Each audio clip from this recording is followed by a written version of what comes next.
down with incredible breakers, but I never knew that till Chino had said it. So he told me, like, I talked to him maybe last year, and he told me that. And I was like, oh wow, I never knew that he wanted to put me down. Like, he never expressed it. But then, you know, at that time it went away. So it was like, but me and Byrne were going up to the Bronx to hang out with Sammy and Eddie on Saturday nights.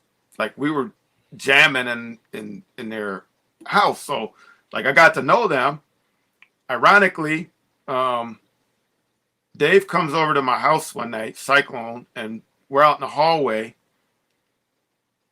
breaking, and this dude in the building. Now, I passed this guy probably for 10 to 12 years every day to get on the train. Never spoke to him. Nothing. He's a bald-headed dude, kind of beady eyes. His name was Bald-Headed Richie. He sees us practicing. He runs into the lobby. Yo, you know how to break, this and that. Like, yeah. He's like, yo, you know Chino and Bryant? I'm like, of course. He's like, you know Float? I'm like, yeah. Then it was like, after that, he just like totally embraced me. Totally embraced me. Wow. I still didn't know this guy. And you didn't know his history. I didn't know his history. So we start talking. He starts telling me about Ozrock. He told me he beat Ozrock up. Went into one of Float's practices downtown, and he beat him up. So I asked Float just to confirm the story, and Float's like, yeah, he didn't. He was like, yeah, man. He's like, and he said at that time, it was because Ozrock. The show starts in 10, 9, 8, 7, 6, 5, 4, 3, 2, 1.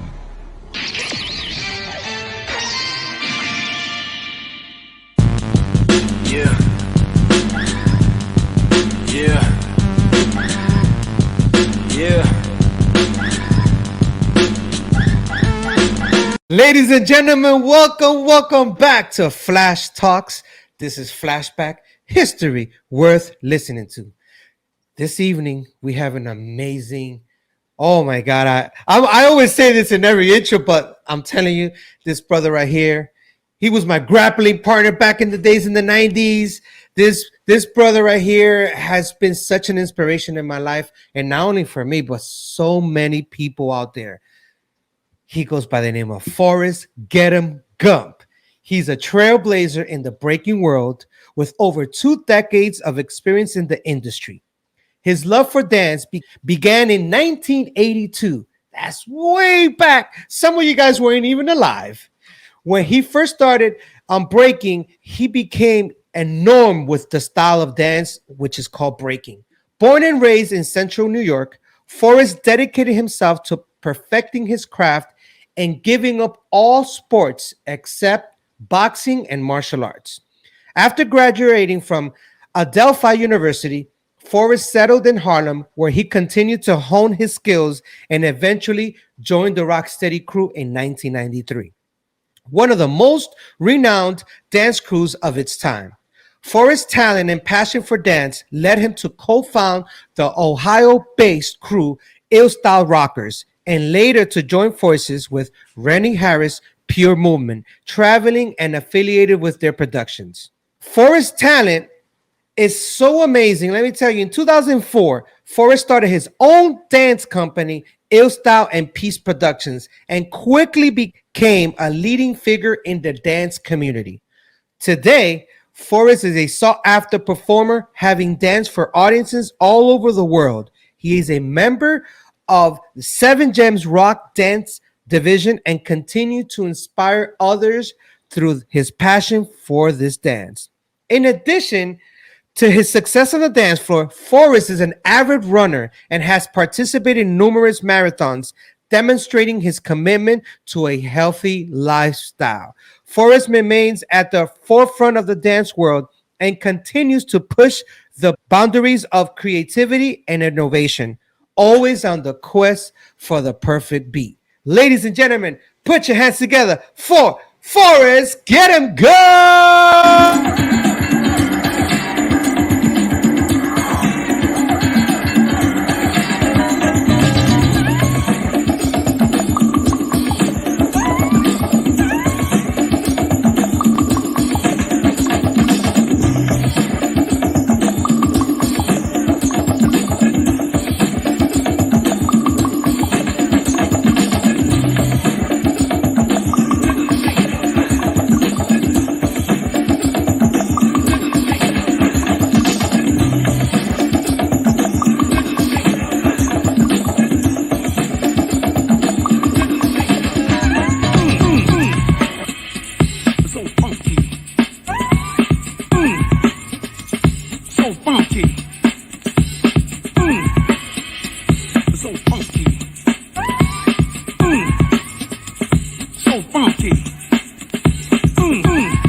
Yes. Welcome to Flash Talks, history worth listening to.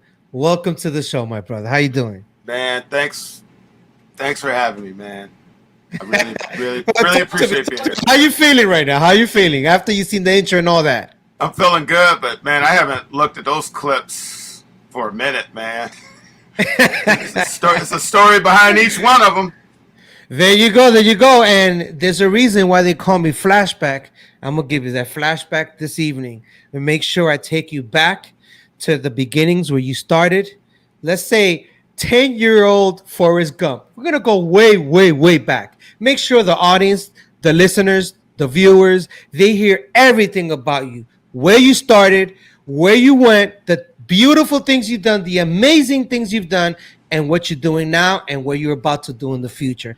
So welcome to the show. Thank you. And I am so honored to have you here, man. It's such an honor, man. Thank you, brother. Thank you, and likewise. Cool. So now, the first thing I like to do in the beginning of the show, if you've seen the show already, is I want you to look around the screen and tell me, what do you see? Man, just beautiful art. You know, just hip-hop, man. Hip-hop, all the elements, right? See everything there. Good. So we got the 5 elements here, and the 5th one is the knowledge, which is you and I, the history amongst us, your history, and each history of each element. And we're gonna take a little, a little journey back into time and make sure that we know everything about you. But we're gonna start it off with, how were you introduced into the hip hop culture? And I want you to tell me like the beginnings, even before you were listening to rap, even before you saw graffiti, breaking, like the beginnings. Like, take me back. Okay, where do we start? First, just to clarify, like hip hop, when I was a kid, it wasn't called hip hop. It wasn't. I think hip hop is more of the package term. Yes, you're right. It's more of the package term, but it wasn't called hip hop. So I grew up in a musical family. My grandfather owned a record store. My grandmother, she's from Detroit. She worked in a record store when she was, a small girl or a teenager. Basically taught my grandfather the record business. So I was always around music, and I'm still surrounded by music, as you can tell in the background. Yes. it's a lifetime accumulation, and it wraps around the entire room. So, where do we start? So everybody in 1979 heard Rapper's Delight that was living. So that was like arguably the first hip rap on record or MC on record, arguably against Fatback Band's King Tim III, Personality Jock. They said the reason why the Fatback Band never blew up as the first record, they said it was out first because they made Personality Jock the B side of the record, so it wasn't the A side. Oh, okay. That's what they say. So they promoted the A side, but not the B side, even though the B side technically had a rap song on it. So, we'll just say 79. That's when I first heard rap on the radio. So you heard the Fatback Band, the song back then? I didn't know about the song back then. I heard Rapper's Delight back then, but as I'm gonna tell you a couple of years later. Yes. With the person who sat me down and schooled me on what this was, she told me about King Tim III being arguably the first rap record. Wow. And I ended up finding out about that song like late 90s. I heard you talk about it. I heard DJ Shake talk about it. I heard so many other DJs talk about that Sugar Hill Gang, Rapper's Delight wasn't really the first song. It was mainly the first mainstream song that went everywhere, right? Yep. Which was also one of them bit Grandmaster Cass's whole lyrics, right? Yeah, from what I understand, they got a record deal, and Kaz and them, they were like the neighborhood superstars. From what I understand, and Kaz just basically gave him his whole rhyme book. So like he says it in the rhyme, I'm the CASA, the NOVA, the rest is FLY. It's DJ, it's Casanova Fly. So that it's verified in that record. And like he says it himself, basically that is not him. That's actually Grandmaster Cass. Yeah. Now in 1979, you were just listening to random music. Were you into the funk? Were you into like, or you were? This is where you heard rap. So I was into roller skating at that age. I didn't know nothing about breaking. I didn't know anything about hip hop, but I heard that record on the radio. So when I was going skating back then, I was going to the kids' skates, and they were playing like more of the funk records and the disco records for roller skating. So I was going to the skate rink like my grandmother lived not too far from the rink. Where is this, in New York? No, this is actually in Ohio. Oh, this is in Ohio. Yeah. So the beginnings, everything starts in Ohio for you, right? Well, you're going to be surprised at where I first started breaking, where I first got introduced to hip hop. Okay, we'll get there, but that moment right there, you're in Ohio, you're roller skating. You're skating and doing all that. So carry on. Yeah. So that was 1979. So my mother got a job at Delhi Tech in Delhi, New York. So we moved away because my mom became, she graduated from college and became a college professor. So nice. When I got to Delhi, New York, I'm around all these grown-ups from Bronx, Brooklyn, Queens, Manhattan, Long Island, even some of the cities outside of New York, like Yonkers, Poughkeepsie, all the way up to Albany. So I'm in Delhi Tech. I'm a young kid. I'm 10 years old. Knew nothing about hip hop. I just knew Rapper's Delight. By that time, I was already hip to like Grandmaster Flash and the Furious Five because they had started playing that stuff at roller skating. So anyway, I get up there. My thing was playing basketball. So I was 10 years old. I was going up to the college every Saturday to play basketball. I was some little 10-year-old kid talking crap, thinking I was good at basketball. I'm sitting on the sideline wanting to jump in the game with the college students. I'm thinking the college students are whack, but I'm thinking I'm nice. But while I'm sitting on the sideline playing basketball, I'll never forget, there was this dude who used to sit in the bleachers. He had a box, a big afro with a pick in his hair. And he was just playing like this music I never heard. Like I already heard Rapper's Delight, but I couldn't tell you what it was. It might have been one of those live Park Jam tapes, but I just remember the speed rapping. So I had to think maybe it might have been the Treacherous 3. I didn't know what song it was. I was just like, I was stuck. Like, man, this song is crazy. And then every song that came on, and, you know, he's just up there chilling in the bleachers like this with the radio. And I was just taken aback, like, man, so I didn't know where to get the music. So my mother, she used to have these meetings at our house. It was a group called Third World Caucus. And so one of her students was from Brooklyn. Her name was Gigi Grego. And so I was telling her, I knew she knew these guys because there was two guys, Sammy and Sandy. They were brothers. They went to the school, and so they were on the hoop team. And I was like, yeah, you know, I heard Sammy and Sandy, and they had a friend there playing the radio, and they had all this crazy rap that I never heard before. Do you know what any of this is? So that's literally where my first education, if you want to say hip hop, it still wasn't called hip hop then. That's where it first happened, because she broke down to me. Well, she gave me a tape, but she broke down the whole game about Grandmaster Flash, scratching, getting on the mic, you know, that whole thing. What? So is that person older, like an older gentleman sitting there, like? It's a woman. She was a. No, the guy with the pick in the hair, like, was that an older guy?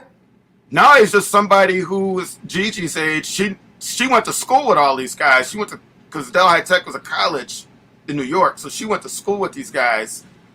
I was just there on the court thinking, like, yo, I want to jump in and because I'm like, these college students are whack. You know, I'm just little. I'm thinking I can dog everybody and ball. Yeah. Thinking I'm nice. But this dude was sitting in the bleachers, and he had a big old radio, man. I just remember he had a big afro and a pick in his head. And it was one of those the red and green picks that fold in half. And he was just sitting there playing this rap music. So when I asked her about this music, she sat down and broke down the whole thing. She gave me a tape, a cassette tape at the time, and I had one of them little, I didn't have a radio. It was one of them little square cassette players with the speaker built in. Yeah, I know that you press the little button and it jumps up. Yeah. So she gave me this tape, and I remember what it had on it. It had King Tim III, Personality Jock. Wow. So she told me back then that was the first rap record. I'm 10 years old. She told me that. And since 10 years old, you had this information? I had that information. She told me that. She said, she goes, Rapper's Delight wasn't the first rap record. She goes, this is the first rap record. But I never knew why till later when I found out I had spoke to somebody who was familiar with the project, and they said that they made that Personality Jock a B cut on the record, and the label promoted the A side. That's why it was never truly recognized as the first hip hop 12.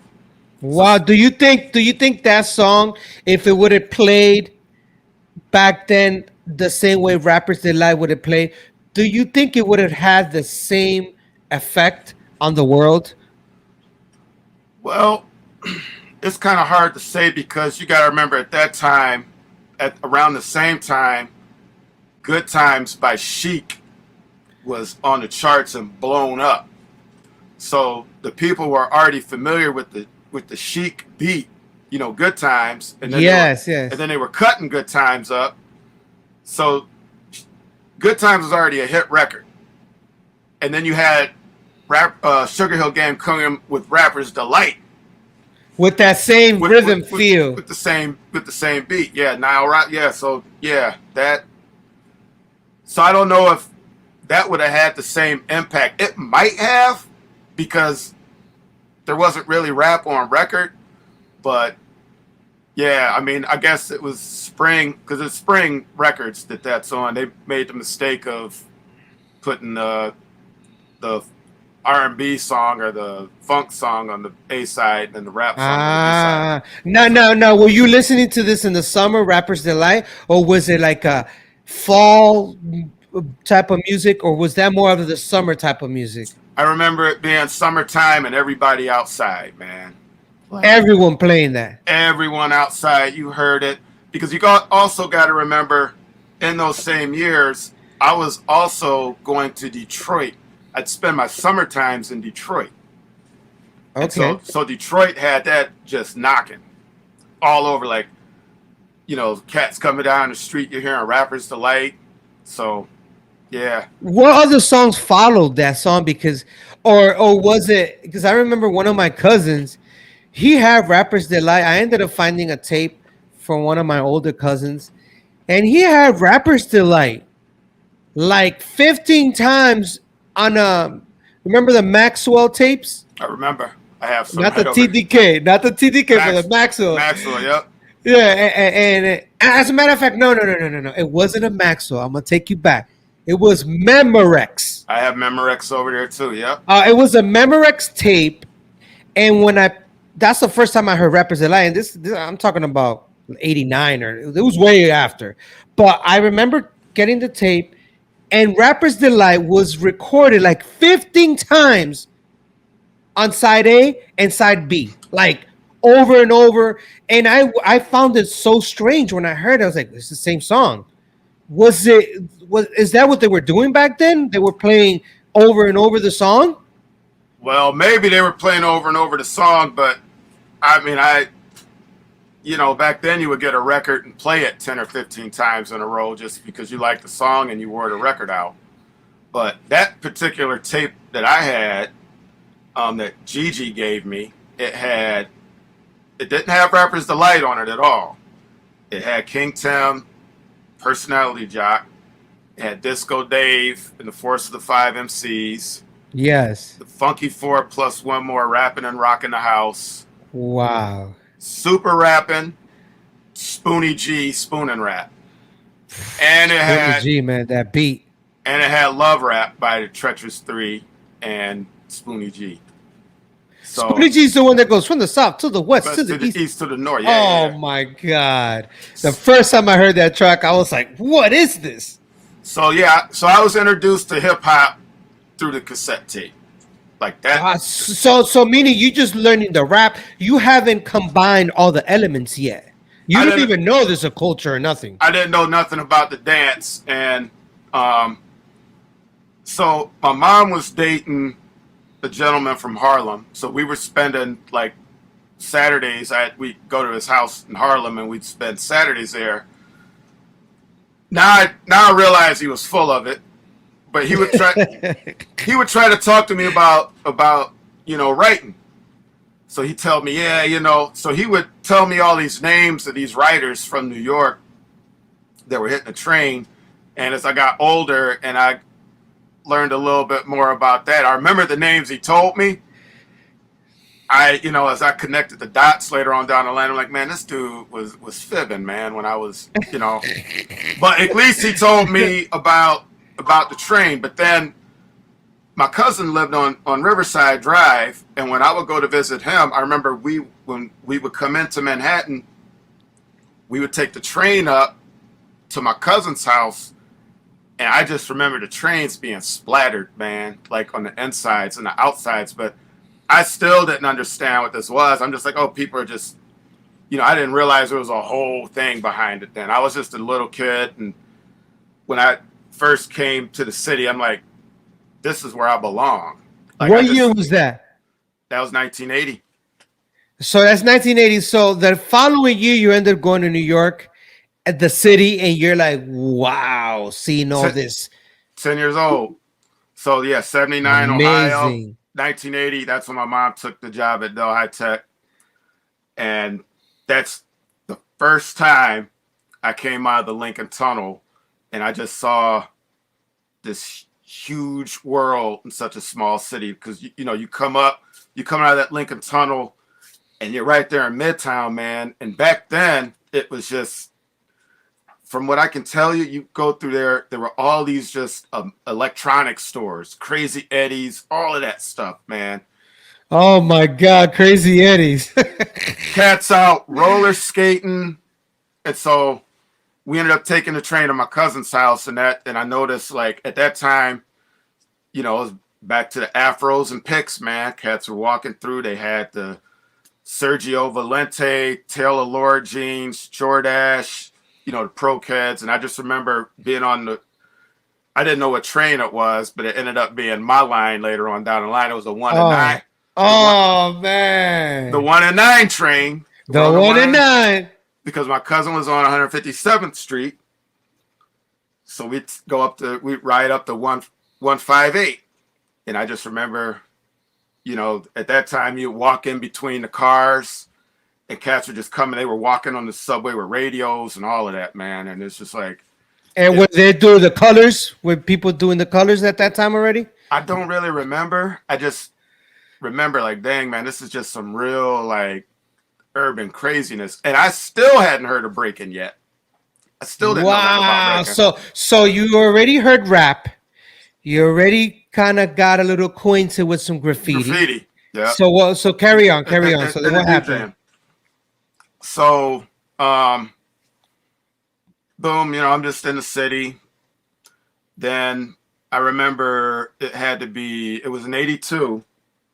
I was talking to a classmate of mine, and she said, have you ever heard of this dance called Breakin, this new dance? Which at that time it was new to me, but it had already been out. Yes. She's like, no, it's it's a dance where they run around on the floor and spin on their back. And I'm trying to think of, like, what the heck kind of dance is this? Run around on the floor. That's how she described it. But I understand what she's saying, because if you put your feet, it looks like you're running. That's funny. Yeah, and they spin on your back. So the following year, I started having problems in school. So ironically, my uncle had moved down to Orlando. Oh, okay. So I came down to Orlando. And this, what year is this now? 83? This is 83. Okay. 83. 82 going into 83. So it's like at the end of 82, because I had already started school, but I had started playing hooky, and I was like going to school and then like leaving. And then after like a week, they ended up calling my mother like, hey, this guy hasn't been coming to school. I'm leaving school. I'm going fishing. I'm walking all over town. And Pac-Man was out. I was going to like laundromats playing Pac-Man and Asteroids and all the video games. Oh, yes. So they finally called, and then they realized I was having a problem in school. I was getting into fights and, that sort of thing. So my mom, I ended up going down to Florida. My mom came shortly after. And so we're down in Florida. I already remember what Larice had told me about Breakin, but I still hadn't seen it yet. So I'm down in Orlando. I start at Robbinswood Junior High School. Okay. So I don't know if you're familiar with that. So I'm going to Robbinswood Junior High School. Now, I did try to learn popping. I had seen popping, and I tried to learn it, but I just wasn't good at it. But after class, they would always have these dance-offs. So they would be trying to pop, whatever. And so there was this kid named Jason Rios. I look, he jumps out in the circle and he's running around on the floor. And I heard somebody say, yo, look at him break. Then I was like, oh. I said, oh, that's the dance that Larice was talking about. Wow, that's amazing. Follow him. This other guy named Joe Torres. He jumps in. He does a little bit of footwork. And he does the whip backspin where he kicks the leg. Mm-hmm. He didn't do it from the top. Yeah, top when he kicks the leg. What they say, the New York City backspin, or then the other one's the California backspin, which I don't know why they came up with that, but yeah, carry on. So I would go up to Joe. I was like, yo, man, I got to learn how to do that. And so I went home that night, and I didn't know nothing about having a smooth floor or anything. So I went to this little pavilion. So we were staying at that time. My uncle lived on Silver Star Road.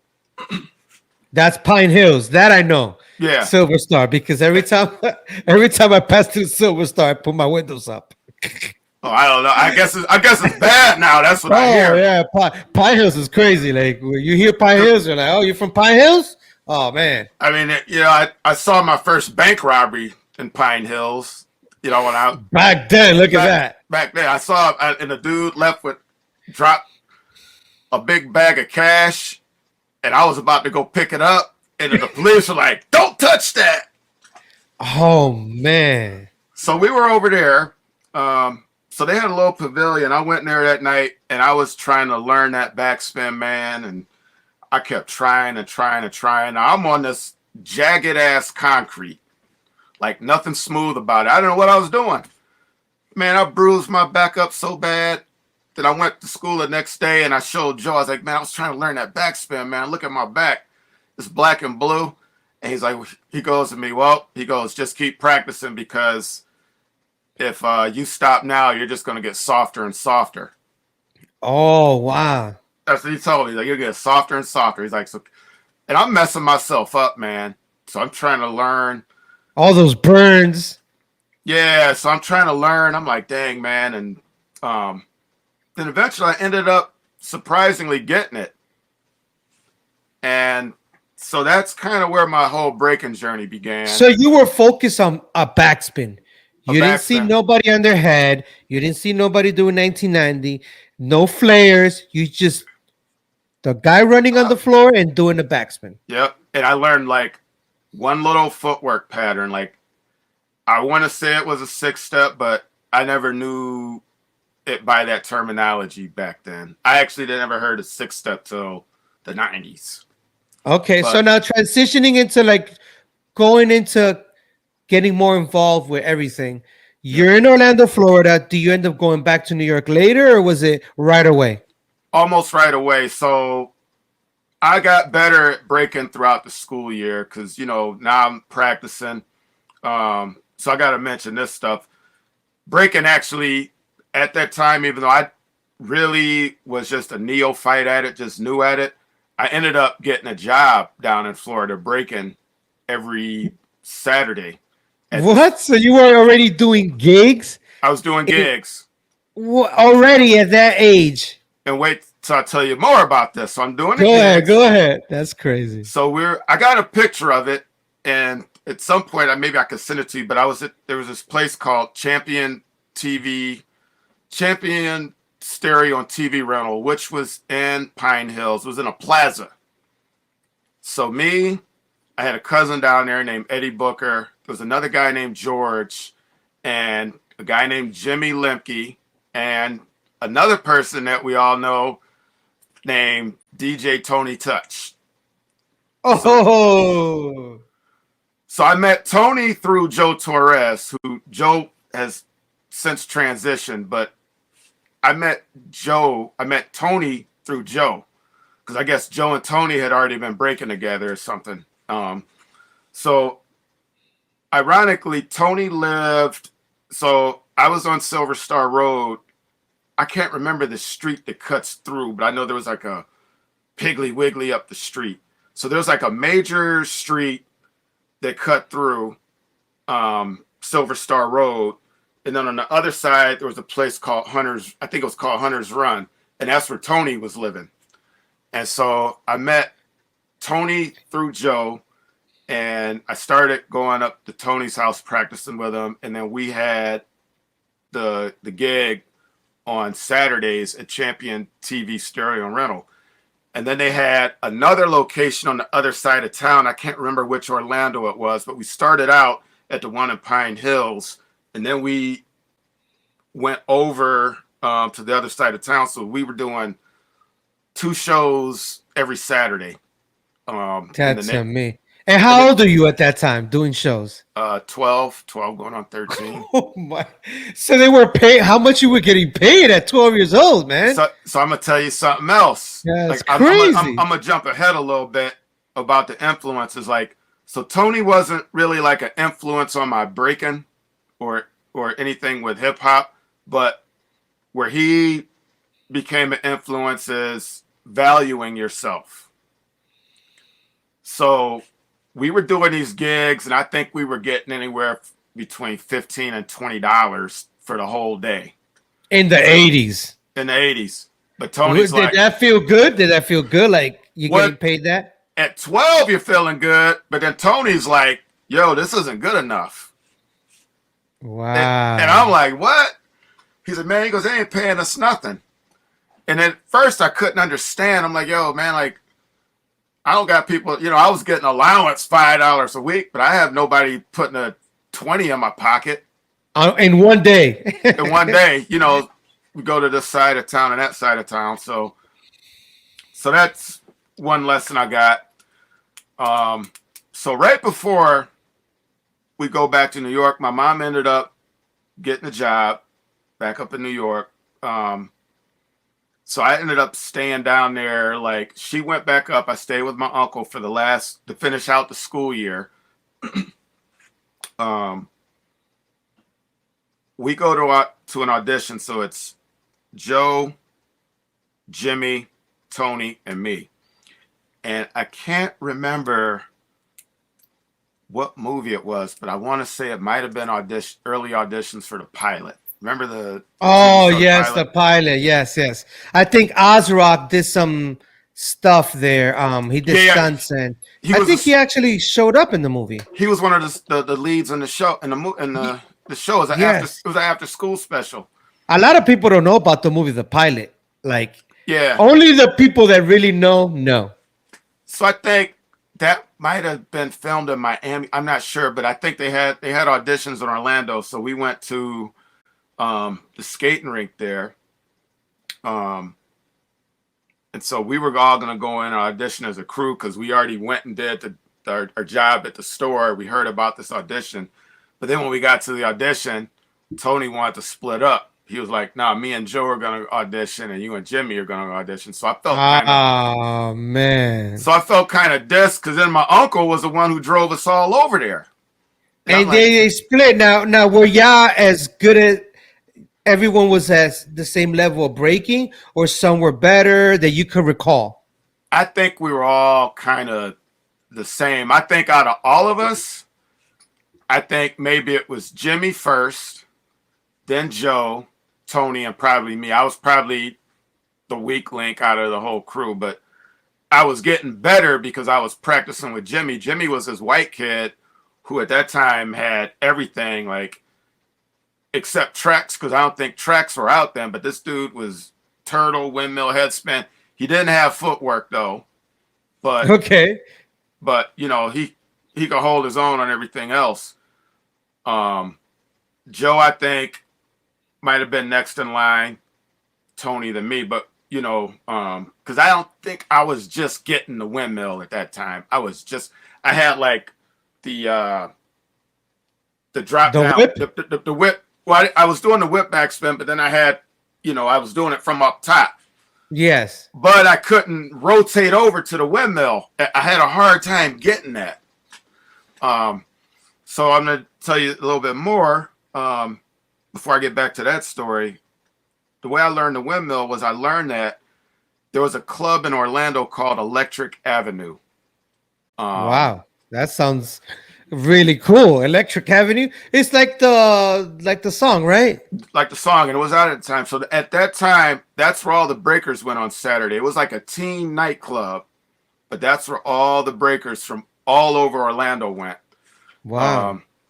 So that was every Saturday night. And this is still in the 80s. This is still in the 80s. This is still early 80s. Like early, wow. like 83, right before I went And back Beach up to Street hasn't even came out yet. You haven't even seen Nope. Beach Street, no Nope. Wild Style, no Star Wars. Wild Style came out because I was still like buying records. I bought the soundtrack at a record store in in Orlando, but there was also, I think it was going around the independent theaters. So I did go see Wild Style when that came out because they were showing it down in Florida. But Beach Street and Breakin hadn't even came out. I think Breakin came out before Beach Street, but neither one of those movies were down there yet. So yeah, there was a guy named Leo and Carlos. Like, I'm sure some of the old school Orlando people will remember these guys. Leo and Carlos, I think they had a crew called the Untouchables. There was another popper named Banji.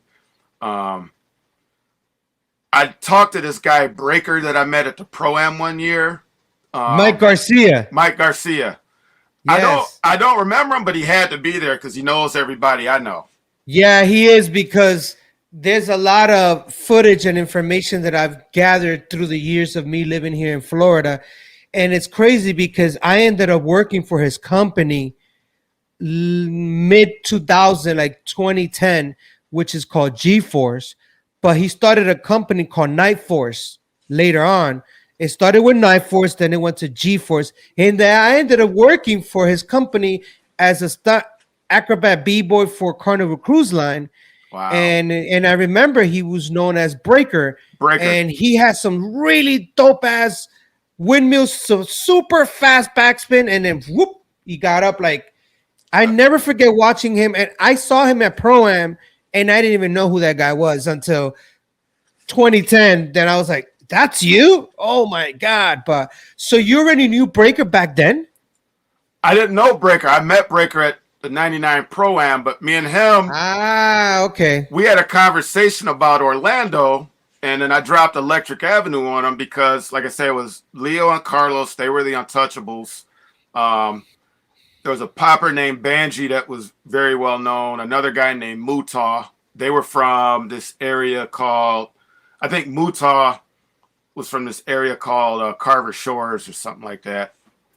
So that's where everybody in Orlando met on Saturday night. So I went to Electric Avenue one Saturday, determined to get the windmill, and I sat in this corner all night practicing until I got it. So fast forward, right before I leave Orlando, we go to this audition. They split you guys up. They split up. My friend Jimmy's pissed off. He was like, yo, man, he's like, forget Tony and Joe or whatever. And then they had a breaking contest that night at another skating rink. He was like, yo, me and you were just going to go. We're going to go take that breaking contest, which we did. But he was already mad. I don't think Tony and Joe went to the contest, but we went back to skating. Do you guys have a name for a crew or something? Man, I don't even remember. I have no idea. But you guys did like have a name as a squad or something? Yeah, we I don't think we had a name. I can't remember, but we had like it was the same people that went to this job every week for however many weeks we did it. So and then like me and Tony practiced breaking however many times we practiced, but I definitely remember where he lived and we practiced on the ground floor by his house. Not so, like they start having practice spots like in the 90s and stuff, but we would just break wherever, man. Yeah, wherever you can. Yeah, we were just breaking wherever. But at that audition, two of the Furious Rockers came down to that audition in Orlando. It was the twins, I think, or two of the brothers. I can't remember, but that was the first time I seen 1990s and somebody do a continuous head spin for like a little bit of length.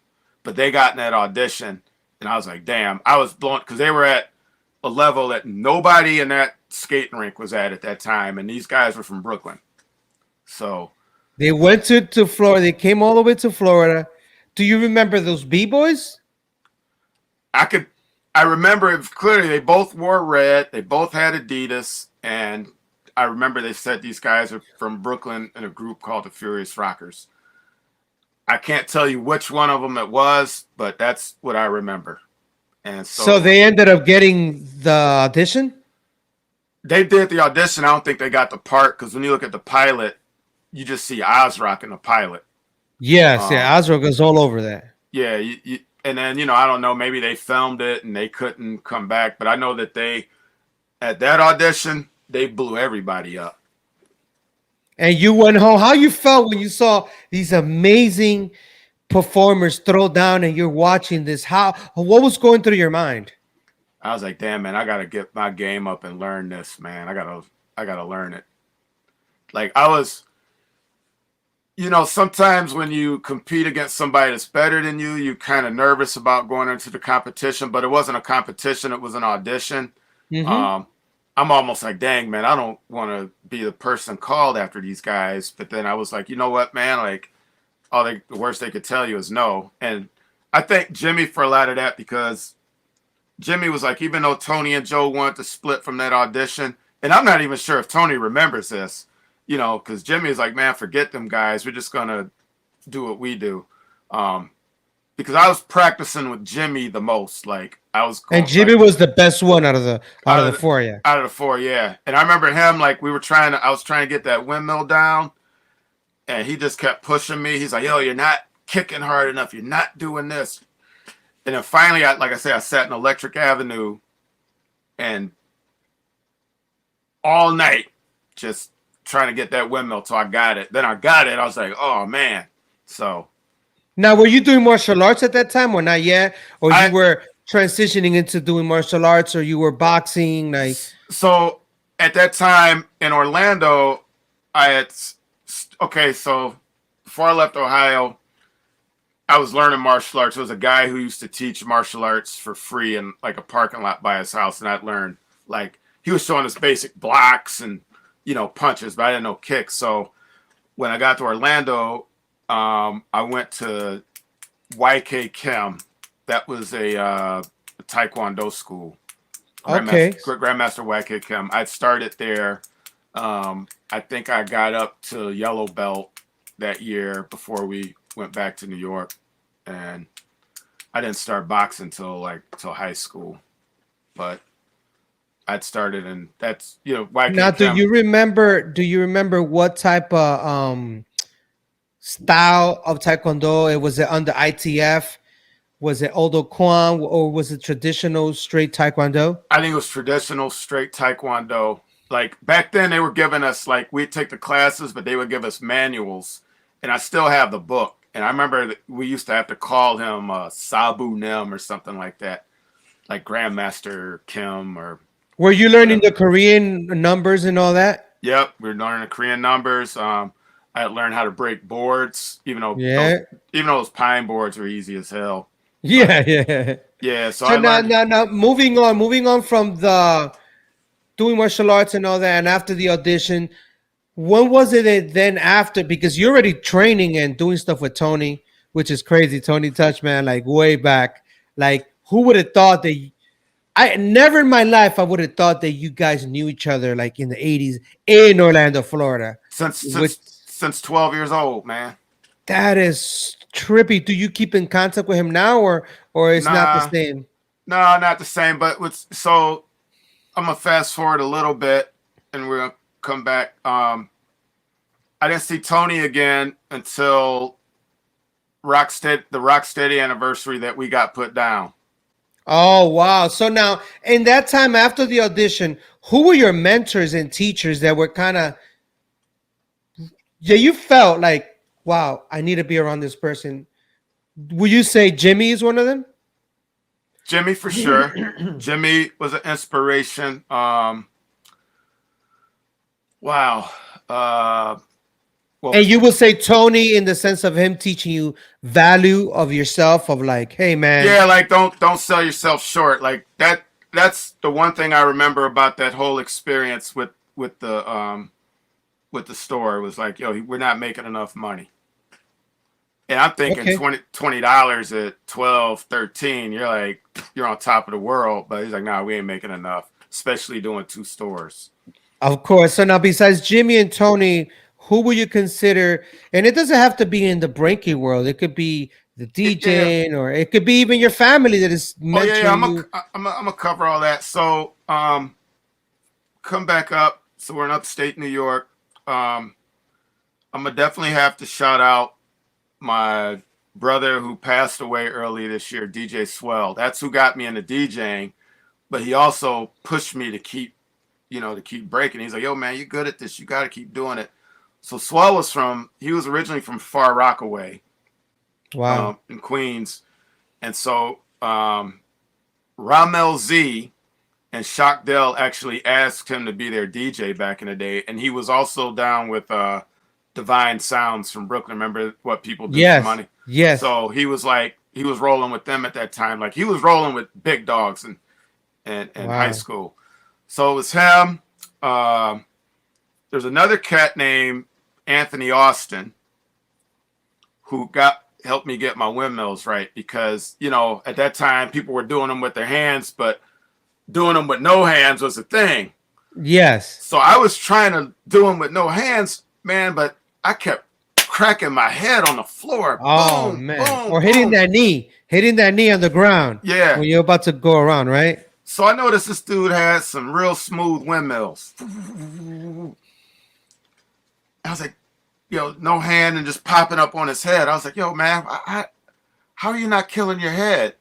He told me one little simple trick. He said, man, he's like, just hold your head back and keep it close to the floor. And that changed my entire breaking. Another person, Ray Newkirk. There's a guy named Ray Newkirk. He's an MMA fighter now. He was great at BMX. He was like one of these guys who anything he did, he excelled at. But he was this white kid who was good at breaking.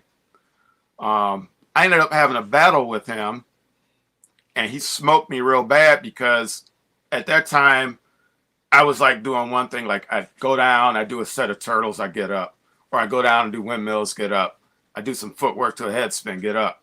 This dude was doing combinations, going in and out of stuff. And then he used to wear an Adidas suit, but he had some shorts on underneath the suit. And so he did like windmill head spin, the elbow spin, came back down, back spin.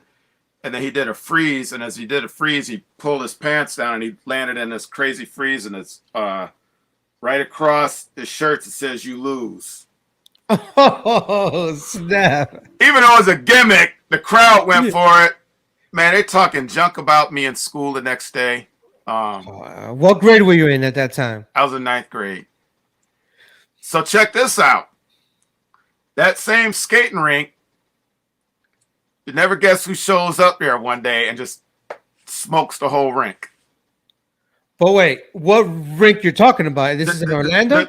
No, this is in upstate New York. So this is upstate New York. What was the rink called? Sportsorama. Okay, Sportsorama. So who shows up there? Burn One. Oh, Burn One, man. Randomly, he just shows up? I talked to him about it. He said there was some guy named Don Q who said he was down with Rocksteady, and I guess Don Q said, yo, there's a scene up there, there's some B-boys. So I guess him and Burn took the bus up there, and they came to the rink, and Burn smoked everybody, like fast, furious. And then, at that time he was doing tracks, and I hadn't even seen tracks yet. So there was a group up there called the Playboy Rockers, and there was another guy that used to try to be like Ken Swift. So he tried to mimic Ken Swift. Was he biting or was he acting like his style? Biting and acting. He would try to bite Kenny's stuff. Because I remember he used to try to do the head glide, and then he used to try to do the footwork like Kenny. Like he was trying to do it like how he was doing it in Wild Style.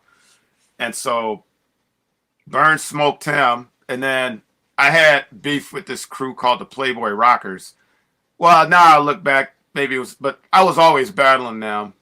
Because we had a crew called ROC, Rockers Only Crew, even though we were B-boys. So it was my dude, Joe and Mike Bagan, my other friend Simi, who's a writer who lives in Connecticut. You might have seen some of the stuff.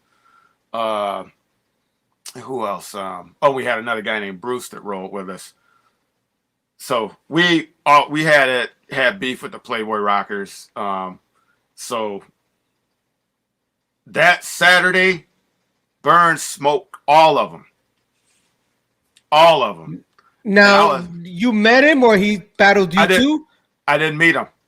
I just saw him. I remember because he had on the Converse. He had an afro, and he was just fast as hell, man. I never seen blinding speed, man. Never seen nothing like it. Never and you're seen there nothing. tripping out, watching this dude go off, and you approached him. It was like, "Yo, who are you?" I didn't approach him. No, you didn't. They were like, "Yo, this is some dude from Brooklyn's here, just killing everybody." Because when I walked in, my boy Chuck was like, "Yo, man, this dude and there's some dude in here is flipping." Like me and Chuck still talk about that to this day, because Chuck remembers. And he was like, "Yo, man, that dude." And then we were at school Monday talking about it and everything. So then I don't see Burn again until my friend Matt. So the friend Daoud, Khalid, they lived in this development, and we would go over there and practice. But Matt somehow recorded this soap opera, The Guiding Light, and Burn is on The Guiding Light with his crew, Nasty with Rock. What? And I saw that clip. So I'm like, dang, man, like there's that dude again. That's the dude that smoked everybody at skating.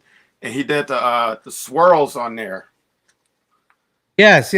Yeah, so I was like, I still haven't met him yet, but now I've seen this. I don't connect with Burn later till I finally met Crazy Legs, and then that's when we were going to Legs' house with Smirk. So I didn't meet Burn until like the early 90s. So you're in ninth grade, you're upstate New York, and you're going to this spot that you always like go to every Saturday. After all that, and you hear about Burn One, you see he smoked everybody. You ran it, like you already knew about Rocksteady Crew, New York City Breakers. Like you heard words, people talk about different crews and things. Yeah, I didn't know who Burn was, or I still didn't even know his name. He was just like some mysterious character who just showed up at the skating rink and just went balls in on everybody, tore the whole place up, and then like I didn't find out later. Just Chuck's like, "Yo, man, some dude from the city's up here just killing everybody." Wow. So now after that, who's the next character you meet that is at like high level that was kind of known? So, well, Ray smoked me in a battle. I went home. I was embarrassed, man. Like he embarrassed me real bad, and that was just something else they talked about in school the next day. So my whole thing is, oh, here she comes. My whole thing is, I'm gonna get him back. I'm gonna get this dude back. So I went into like hibernation. Like they were dissing me in school on Monday.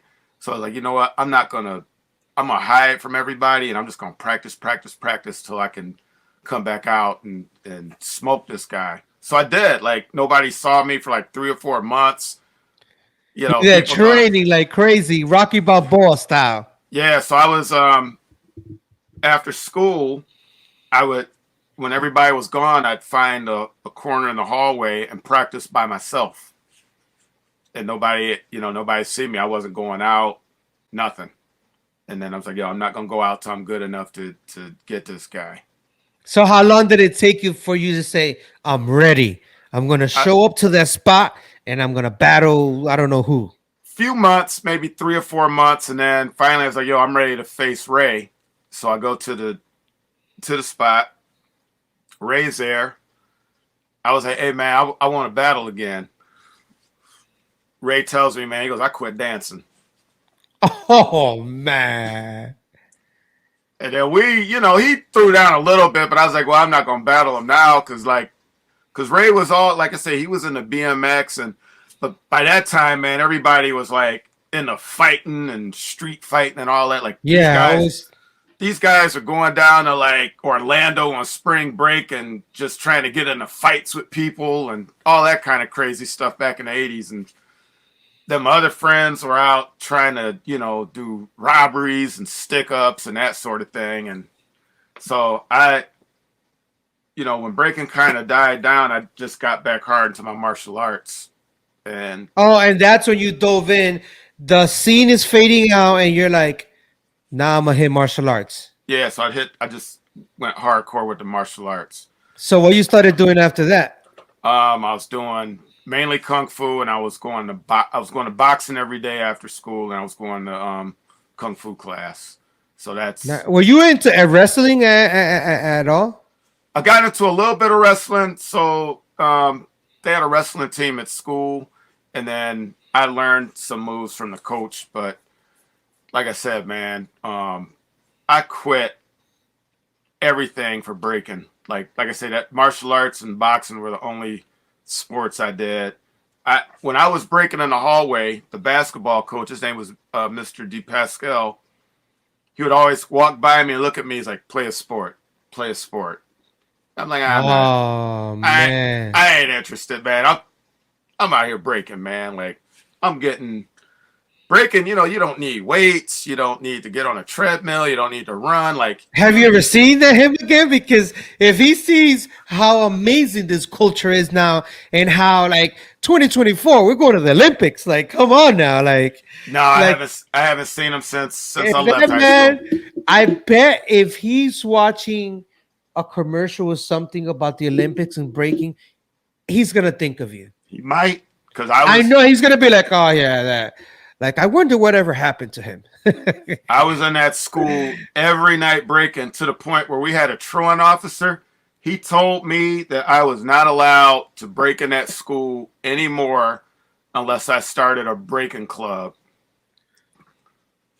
which I did. Which I didn't do. Yeah, because I was in there every day practicing, and so at first he wouldn't bother me, but then he just see me like I'm camping out there from like 2 to 4 o'clock, and I'm just practicing. And he's like, "Look, you can't do this in here no more." He's like, "And the only way that we're gonna allow you to do this in school is if you start a breaking club." So he was teaching you structure. Like, if you're that serious about it, start a club. Like, make this serious, basically. Yeah, truant officer. Shout out to Honcho. And those who went to my high school know about Honcho. Okay. So now, what will you tell yourself if you could go back to being a beginner? Like if you could go back to the beginnings, like if you could actually teleport yourself in a time machine and go back to that time you're talking, and you know it's Forrest in the future talking to you, what would you tell little Forrest? Well, in terms of breaking, In life, in general, doesn't have to be breaking. in life, just keep it 100. Whatever you do, man, just be the best at whatever you can do, and don't worry about the money. The money will come, but just find something and be the best that you can be at it. That's Anything else you would say? And what if he goes, I don't get it. What do you mean by that? What if I don't get it? No. Forrest is young. He's like, I don't understand what you mean. What you mean to continue doing this? Well, I'm gonna tell you. I'm gonna tell you what my grandfather told me. He said, if you don't understand something, he's like, keep studying it till you understand it, no matter how long it takes. Great advice. If you don't understand it, and you want to understand it, then stay trying to understand it till you understand it. That's what my grandfather told me. That's a great advice, because there's a lot of people that get into something and they diss it and they don't even know nothing about it. They probably kind of scan through it. But if you don't involve yourself in it and learn about it, the history and why and this, then you realize, oh man, this is pretty cool. Or maybe you realize it's not for you. Yeah. It's crazy. So now, in the current state of hip hop culture, what is something you would like to change that you see right now? Oh man. Unpack it. Go ahead, my brother. Well, if I'm gonna talk about rap music, like it used to be about the skills. It seems like the skills are gone. Like I don't know how, like maybe I'm just old, but I don't know how some of this is considered rap. I'm not saying it's not considered music, but man, it's sorry, man. I'm not against technology. I myself use it, but some of the DJs, man, they need to go back to the breaks, man. Like on the breaks on vinyl. They need to go back to the breaks on vinyl. They need to study the music. Like now, I think when I look at where I come from and where it's at right now, like a lot of these events are just over competition focused. The Nobody's party vibe, nope, left, right? nobody's going out like, when I look at, when I'm bringing Burn up again. When I look at all the places and everything we did in the '90s, man, we weren't going out getting paid money. We were going out to just like battle people, to break, to dance. Like, I don't see that spirit anymore in people. Like, the clubs in New York were just crazy in the '90s. People were just out. Like, it was a vibe. Like, now it seems like it's all sterilized. And now I'm not against the Olympics. I'm not against it at all.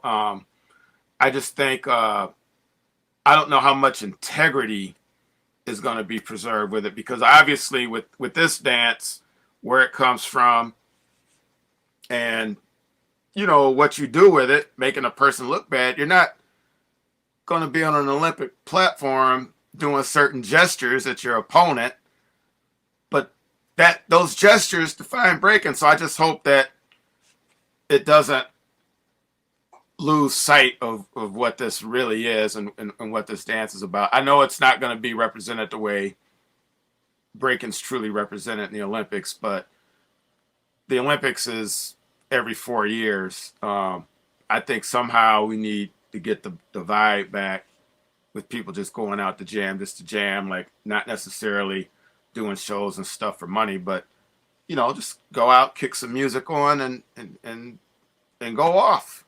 So you will say now you can't say, let's go to a jam. You will have to say, let's go to a competition, because the jam, when it comes to a jam of people partying, vibing, they go to a spot to jam and to do their thing and dance, not meaning sit down and stretch for 3 hours waiting for them to call the number, or the name of the crew, or the name of their b-boy name or b-girl name.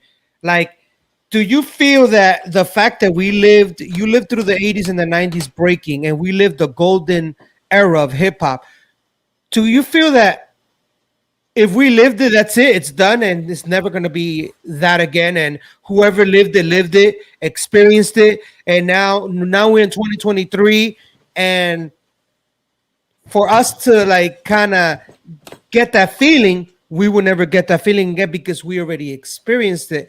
And for the kids that are out doing it now, that were young, like how we were young back in the days, that's their party, their competition. They have a different way of like doing things. So do you think it's missing the party aspect of it, the real fun of it? Man, I hate to say this, but some people don't even know what a real jam is, man. They don't know what a real jam is, because when you're young, like, I remember all this stuff, even out in Ohio, they have block parties, church jams, that sort of thing. They might not have been breaking or DJing or cutting at them, but it was like community, man, and people were dancing, and it was more than breaking, right? Because you got the DJs, you got activism happening, a lot of politics happening within the activism of hip hop, of people just like trying to make forward movement in life to make things better. Yeah. Like the racial divisions and so many things among. Now you have things separated. Do you feel that the focus now? It's crazy, because I had Junior Jiggy on the show here, and he said something that I was like, wow, I never thought about it that way. He said that now the new generation, the b-boys that are the b-girls and b-girls that are out there, the DJs, the MCs, everyone, they're not really anymore about the movement of the jam and community. They're mostly focused on breaking. Like, oh, it's breaking. So if the DJ wants to get booked, he has to be focused on making the break beats for the b-boys to get hired at these events. And they leave the break beats. They start producing these things.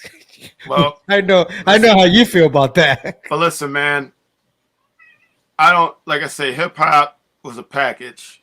You had the DJ, you had the b-boy, you had the MC. Whatever the case, package or not, there was a format to this, man. So like the DJ's role wasn't always about finding break beats, but you still had to go out and find those break beats. But you also had to have, records to rock a party. And when you look at just being a DJ, so he's right, but when you look at just being a DJ, yeah, they can play break beats, but can they rock a party too? Like you might get people playing in a jam, the competition's over, they don't know how to keep the floor going. They don't know how to get people up. So there was always a format to this. And I say I'm not against the production. Like I said, I'm not against the technology. I'm not against the production. But when you take that bass up from underneath what this is, you really have nothing, man. Like the bass has got to stay strong. That's the same with breaking. Like you can start out breaking learning head spins, flares, or what do they call it? Air twist, all of that. But if you get somebody who's really got a strong foundation and sharp at footwork, you're limited with just those moves. Footwork's well, everything in breaking is limitless, but the person who's really breaking and knows the dance is going to win. Not just the athleticism of it, but the person who knows the foundation, has a foundation, knows how to break, they're going to win that battle. For sure. Yeah, maybe not in Absolutely. a competition, but you get one of them dark circles, and somebody that can take you into deep waters with this. Spins are only going to get you so far. So would you say it's like the runner's high in a marathon versus a sprinter that just does 100 meters? Will Well, you compare it like 100 meters, but then if they go in a marathon, they are going to put you in the deep waters when you're like 10 miles, 15 miles, and you look back, you're like, I'm about to die right here. yeah, But if it's a sprint, 100 meters, it's gone, done. yeah, it's gone and done. Boom. It's like, okay, they're fast. They're running a 10-6, but then when you're out in that marathon and you come up, like you say, on that mile 20, and you're forced to really like dig deep, you got to be prepared for that. Yes. Do you follow David Goggins? Nah. David Goggins, he's the marathon runner. He's a Navy SEAL. He's always saying, "Stay hard."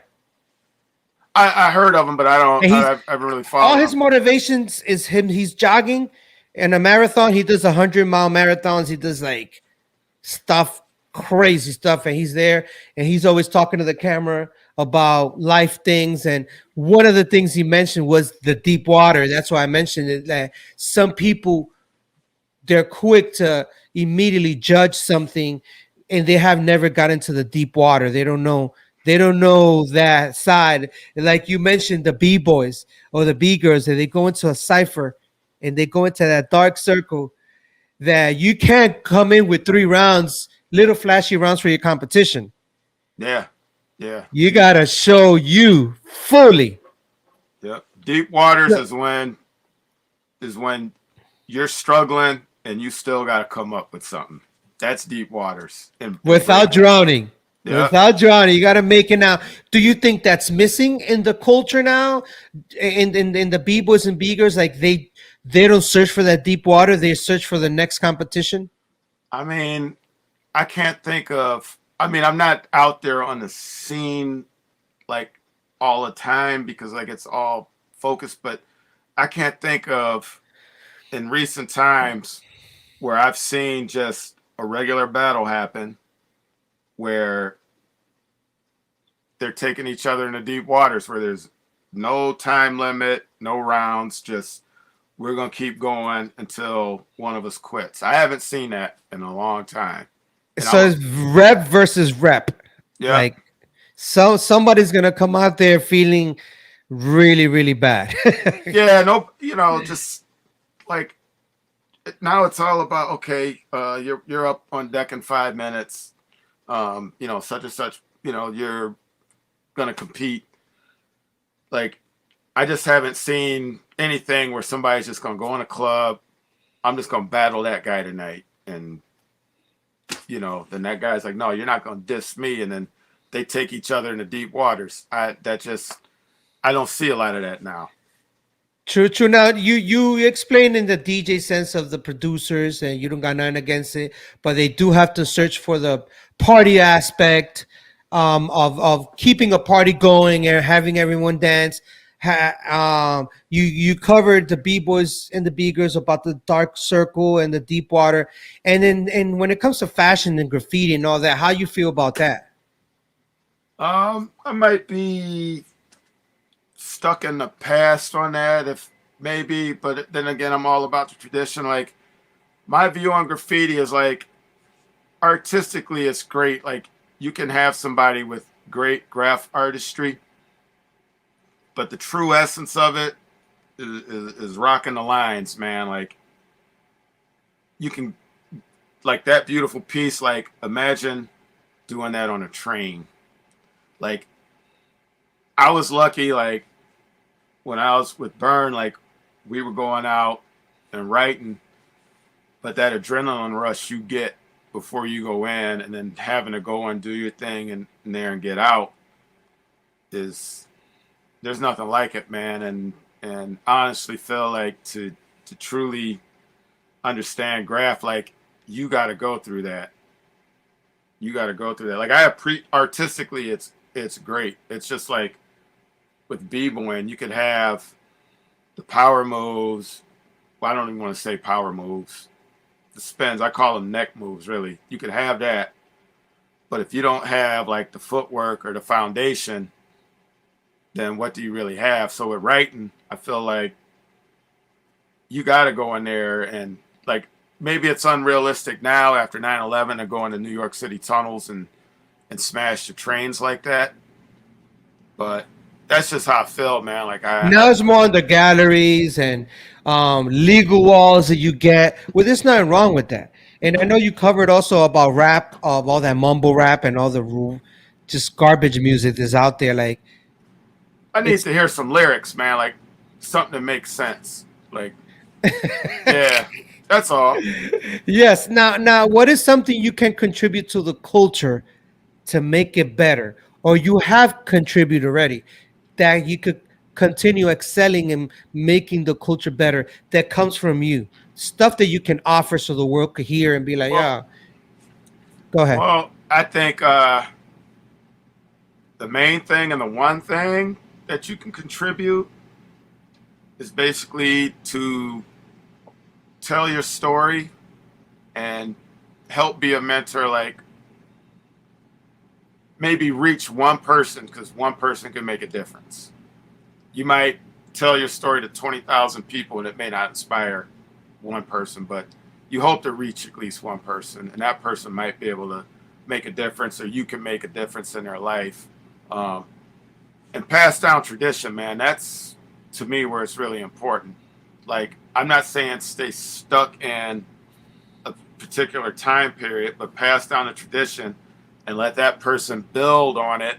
And then they, in turn, whatever they build from it, you're at the bottom of it, you're the base of it. They build something, they pass it on. That becomes like a new base, and then somebody else expands on it. I think the main thing is passing it down, man. Passing it down, but also stressing for people to have their own identity. That's where a lot of people get lost in this. They don't have an identity. They try to be like somebody else. Yeah, I can teach you this and you can do it like me, but find your own identity in this and find your own way with it. That's Do what. you feel that is the lack of how people teach others? Because you could have a dope b-boy or a b-girl or a DJ that is amazing. I'm talking about top level, and they might be really whack teachers. They don't know how to, like, they just know how to perform. And that happens a lot. I've seen it throughout the years that I've been doing this, that I've seen really dope brothers and sisters that are like amazing at battling. They could get in the deep water, they could Yeah. win anything. But when it comes to teaching, it's like, what? you don't know how to teach that way, or you don't know how to say this, and you don't know how to like kind of like, or if not, they teach their moves. They don't Yeah. teach the tradition because they go into a workshop or one of the spots to teach. They're gonna teach their whole round of footwork that they learned. I mean, not that they learned, but their original moves. Like they're not literally teaching tradition. Do you feel that? Because I've done this show enough to kind of analyze that the brothers and sisters that have been on the show that follow tradition and follow the same things that you follow, those codes and even loyalty and all these, they have a martial arts background. Do you think it's because we have a martial arts background that we have the discipline? Because I remember as a kid, I couldn't learn from no other teacher. Like Yeah. if my teacher found out that I was in another school or something, and I was in another school sparring or trying to beat the other school up, oh, I will have a problem immediately. So do you feel that it's because we're martial artists and we have some type of discipline that we know kind of how to carry tradition and how to pass it on to others and explain to them this is the foundation, do this, do that, and have a structure? Do you feel that it's because of that? Well, two things. When it comes to teaching, you first have to learn how to teach yourself. So if you can't teach yourself, how are you going to teach somebody else? And then going back to martial arts, there's formality in martial arts, there's lineage in martial arts. And like in my school, you were tested on the written lineage, like you had to know the lineage. Absolutely. And then, then you learn the formal structure of how to teach the class. Like eventually you become a teacher, but then also this, like I said, how are you going to teach others when you can't teach yourself? When you learn to teach, and when you teach, you learn to teach. So teaching in itself is a skill, and learning to teach. So, and then by teaching, you still learn. You learn more. Like Absolutely. teaching helps you to maybe look at stuff you learn, and when you're passing it on, you're looking at it in different ways. Like I could show you just a regular straight punch, but now I got to show you how to close the distance to make that punch happen, how to move off at an angle and then throw the punch, how to roll up under it, throw the punch, how to retreat, throw the punch. Like you get the punch, but now you got to learn how to decorate it. Yes. How yes, to move with it. Yeah, so and that's all with foundation. that's all from foundation. You got to learn to punch first. Then you learn how to close the distance with the punch, set up the punch, counter with the punch, as long as you learn to punch. But you got to learn to punch properly, and then you learn everything. So you're learning one technique, but then you're learning a whole bunch of different ways to apply it. And then you have these students that could do amazing sidekicks, roundhouses, flip, do the most amazing thing in the world, but they don't have the courage to fight. Well, that's something you really can't teach anybody. Exact, and that's what I wanted you to say, because you can't. It has to come up from within you. Yeah. Whether an experience as a child, you were probably bullied it out, or I don't know, maybe the dad was the bully. I don't know people's stories, but there's always these stories that you figure out later on. The top dudes that were like Yeah. really dope fighters, they have a story that they had to develop this courage. So I feel that I always say the objective is to learn to fight, but not to fight. absolutely. But when you have to fight, you handle your business. Yes. Yeah.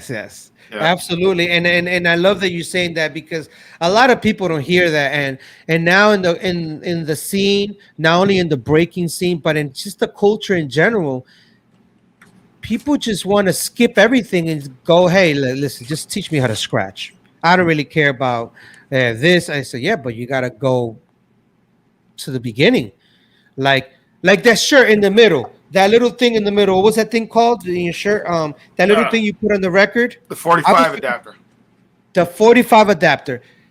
Well, I have a few of them, and I one time I have my nephews over, and I showed them one of these, and they're like, "What is that?" And I'm like, I was asking around to see if people knew what that was, and I couldn't believe how many people didn't know what it was. And I don't blame them because I know it's throwback. I know it's an old school thing, whatever. But stuff like that, even little things like that, you need to learn if you want to be a DJ. And it's just history. People don't do that, right? People just So skip. so we're in a pretty much a 3 to 10 second world, um, with the phones and everything. Like The attention span of people. you're like when you come out with a record, you're only as good as it shows in the timeline. Once it's down at the bottom, it's forgotten.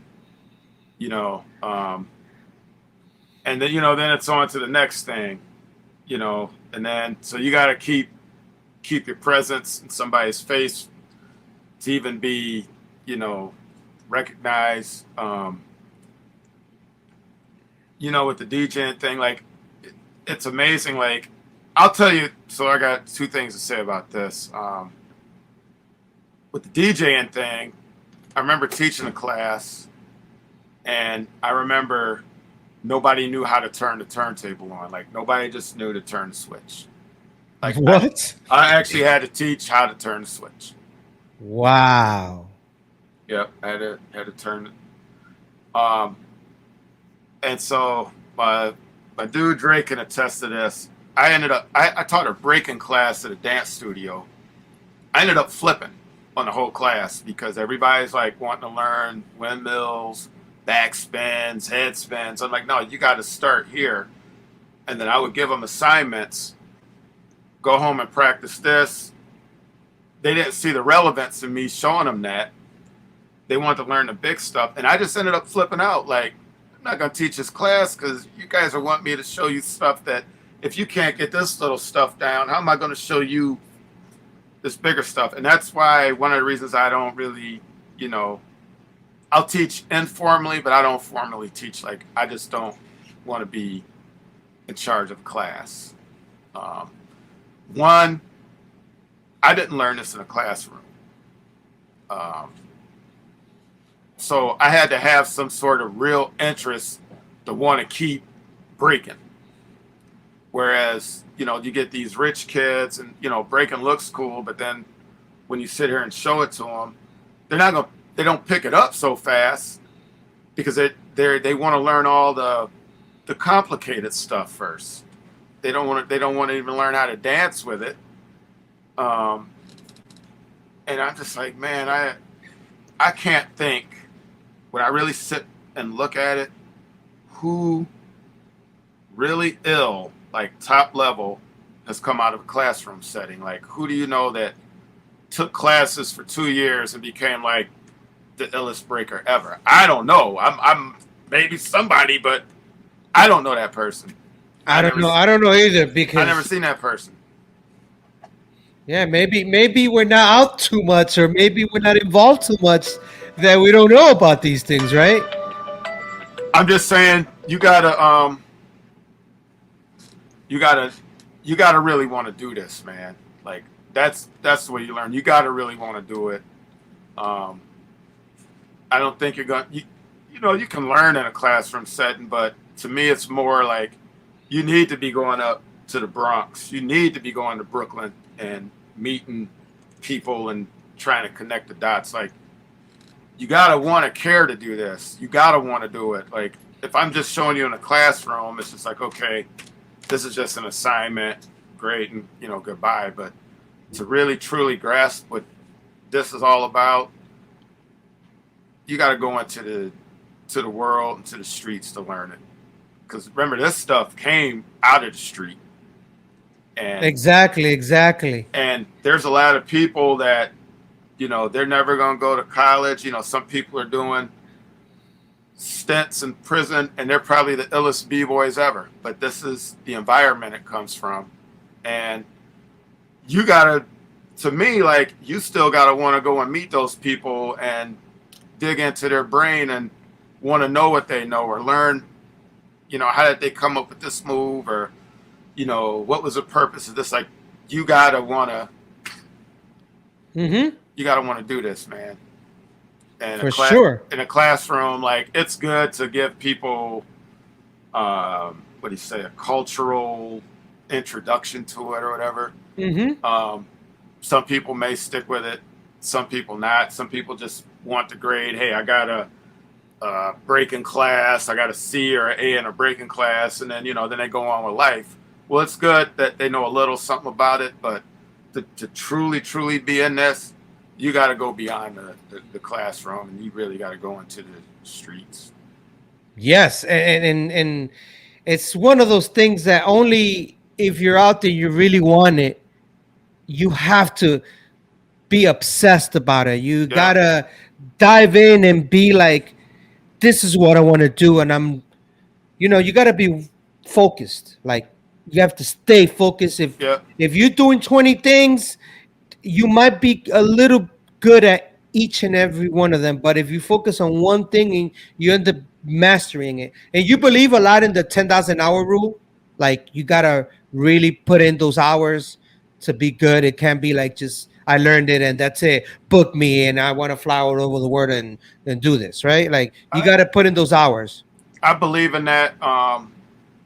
They say it takes 1,000 reps to learn, 10,000 to do, but at some point, like, I'm not going to count me doing 10,000 windmills, especially No, of course not. when there's so many variations and ways of doing it. I'll learn the basics, and then maybe the 10,000 will count when I'll get to 10,000 at some point, or 10,000 head spins or whatever. I do believe in that. It takes repetition. You got to keep doing it. You got to focus. But then going off the head, man.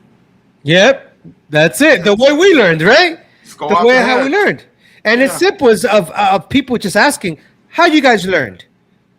I've never really had that question Yeah. asked. Like a student, imagine a student really goes up to you and goes, "Hey, Forrest, I love how you DJ. I love how you break. I love all this stuff. How you learn it? Teach me the same way you learned it." Half the time, they'll quit because they see how hard it was for you to learn it, right? Well, like, this is another thing. Going back to me doing the backspin, I saw the dude do the backspin. I went home and tried it. Man, there was no like real guidance in this. A lot of us are self-taught, or we mimic something that we seen and then we try to learn it. Um, I think one of the advantages that Jimmy had at the time when I was breaking with him down in Orlando, he had a VCR with slow motion, so he was able to go on there and slow mo stuff to try to learn how to move, and that's what made him, I think, a little more advanced than us, because Wow. we didn't have that. I'm just trying to mimic what I see. I don't know any certain technique or whole breakdown of the move. I'm just throwing myself into it and Until it happens. hoping I figure it out. It's amazing Yeah. now. And back then, when we were going back to the situation or the time that you were in New York, and now you went to the skating ring and all that, and you asked Ray to battle, and he already quit.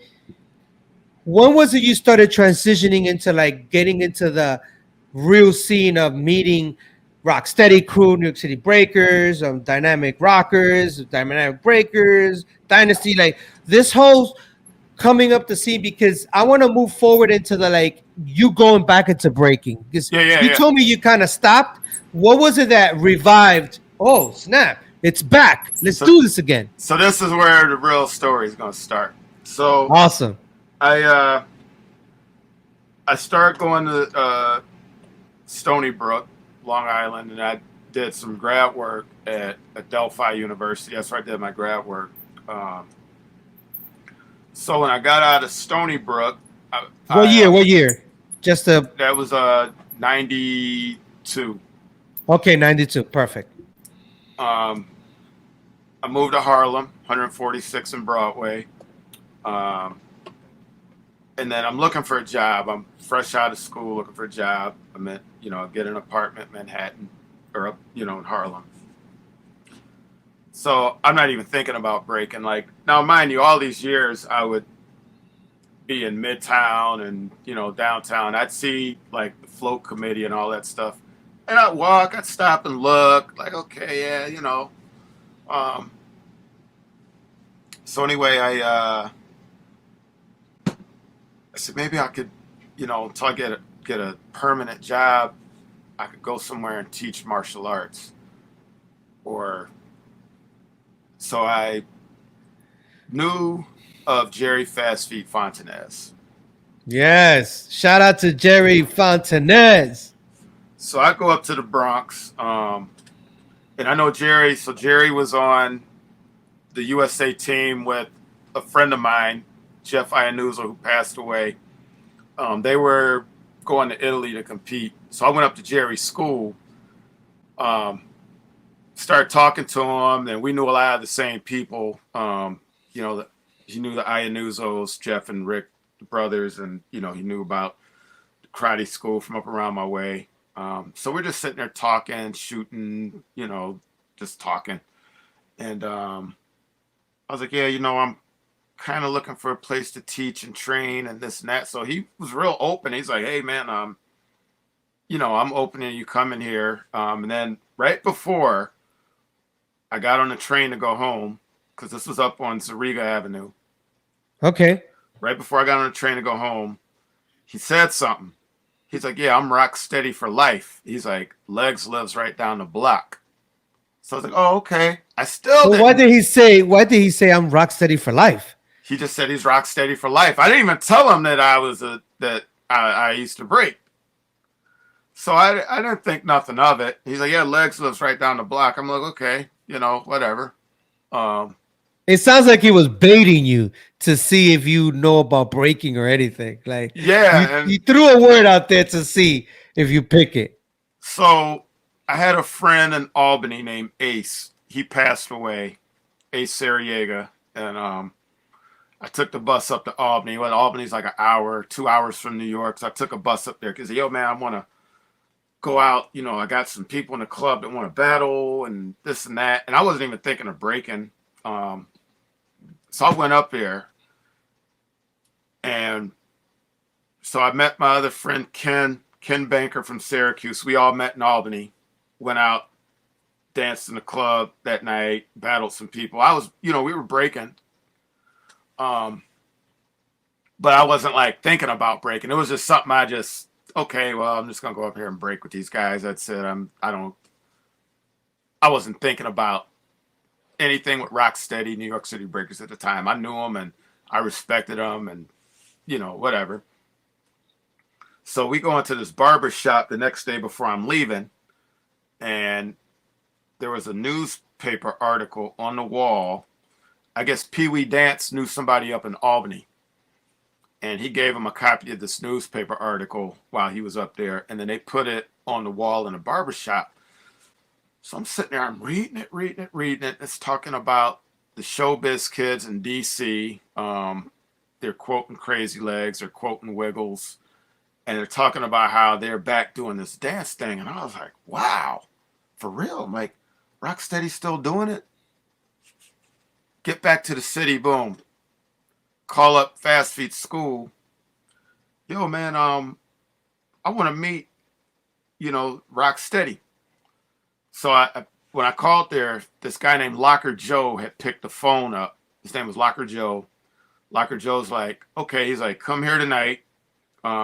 There's a guy named Q Unique. Ask for him, and then go from there. So I went up there. I met Q, and we had a little breaking session in the school. So Q was like, okay, man. He's like, I'm going to tell Crazy Legs about you. Your footwork's neat. You got turtles. You can do this and that. So I'm going to tell Crazy Legs about you. So I'm like, okay. Went home, didn't think nothing of it. I'm still going to the school, like trying to learn Fast Feet's curriculum to, roll it over and start teaching. Because he was training at that time to go to the World Championship in Italy. So I was like sparring with him and, doing some sparring and, helping them get ready. So then they had this event called Family Field and Preservation Day. I think it might have been the name of it, but it was at Battery Park. And so Jerry's like, yo, come to Battery Park Saturday. Crazy Legs is coming and you can meet him. So I showed up at Battery Park, waiting. Then Q Unique shows up with Crazy Legs, and then Q tells Legs, well, that's the guy I was telling you about. So Crazy Legs, yo, let me see what you got. So right there in the park on the grass, I busted out a couple moves. I even did a flare and drew a reaction. Like Legs was like, "Oh shit!" Like real fast. Like I guess maybe it looked unassuming that I could do one.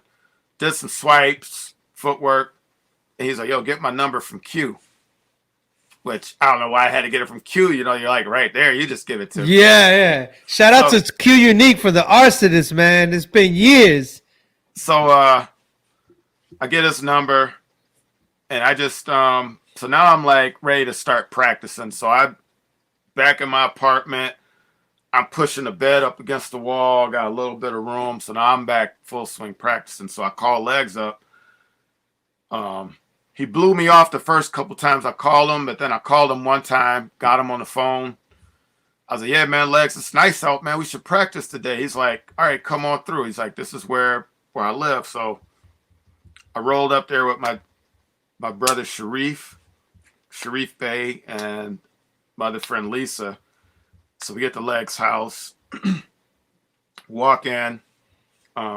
Fable and Legs' cousin Lenny Lynn are in a black book argument. They're arguing over something for the black book in a piece. Like that's the first thing. That's the first thing that was going on when I went to Legs' house. So we go on the back porch, and like within 2 minutes, Legs is like, yeah, Forrest. He's like, I know you're dope, whatever. But he had only seen a little bit of me. He's like, I know you're dope, but he's like, let's battle. So he calls me out like right then on the porch. So we at his crib? At his crib on the back porch. And who's watching this? So my boy Sharif is there. Lenny Lena's watching it. I think Fable had left because like they actually were kind of like hardcore arguing about whatever went on with this black book. I can't remember the whole story, but I talked to Fable about it, but it was over something in the black book, and one person was accusing the other of messing the whole book up with a piece. So Lenny Len was there, Pee Wee Dance, my people Lisa and Sharif, and Q. Q was there. So we do 3 quick rounds on the back porch. I was still a little, I was rusty, so I'm gonna say he went out before you, or you threw down first. I can't even remember, but yeah, we did 3 hard rounds. Boom. I remember Legs was like telling me, "Yo, you got nice swipes, but you need to keep your, lock your hips up higher." And I remember Lenny Len telling him, "What are you talking about, Legs? He's got them better than you." And I was like, "Wow!" And I didn't, And so Lenny Len was like, he was out there, he was top rocking, and I was like. So Lenny was real cool, man. Like he props to Lenny Len, man. Like so after that, I met Pee Wee that day. So Pee Wee. Hey, this is 92 or 93? It was like 92 or 93. It might have been 93. Might have been 93, 92. I can't. It's somewhere in that little cluster.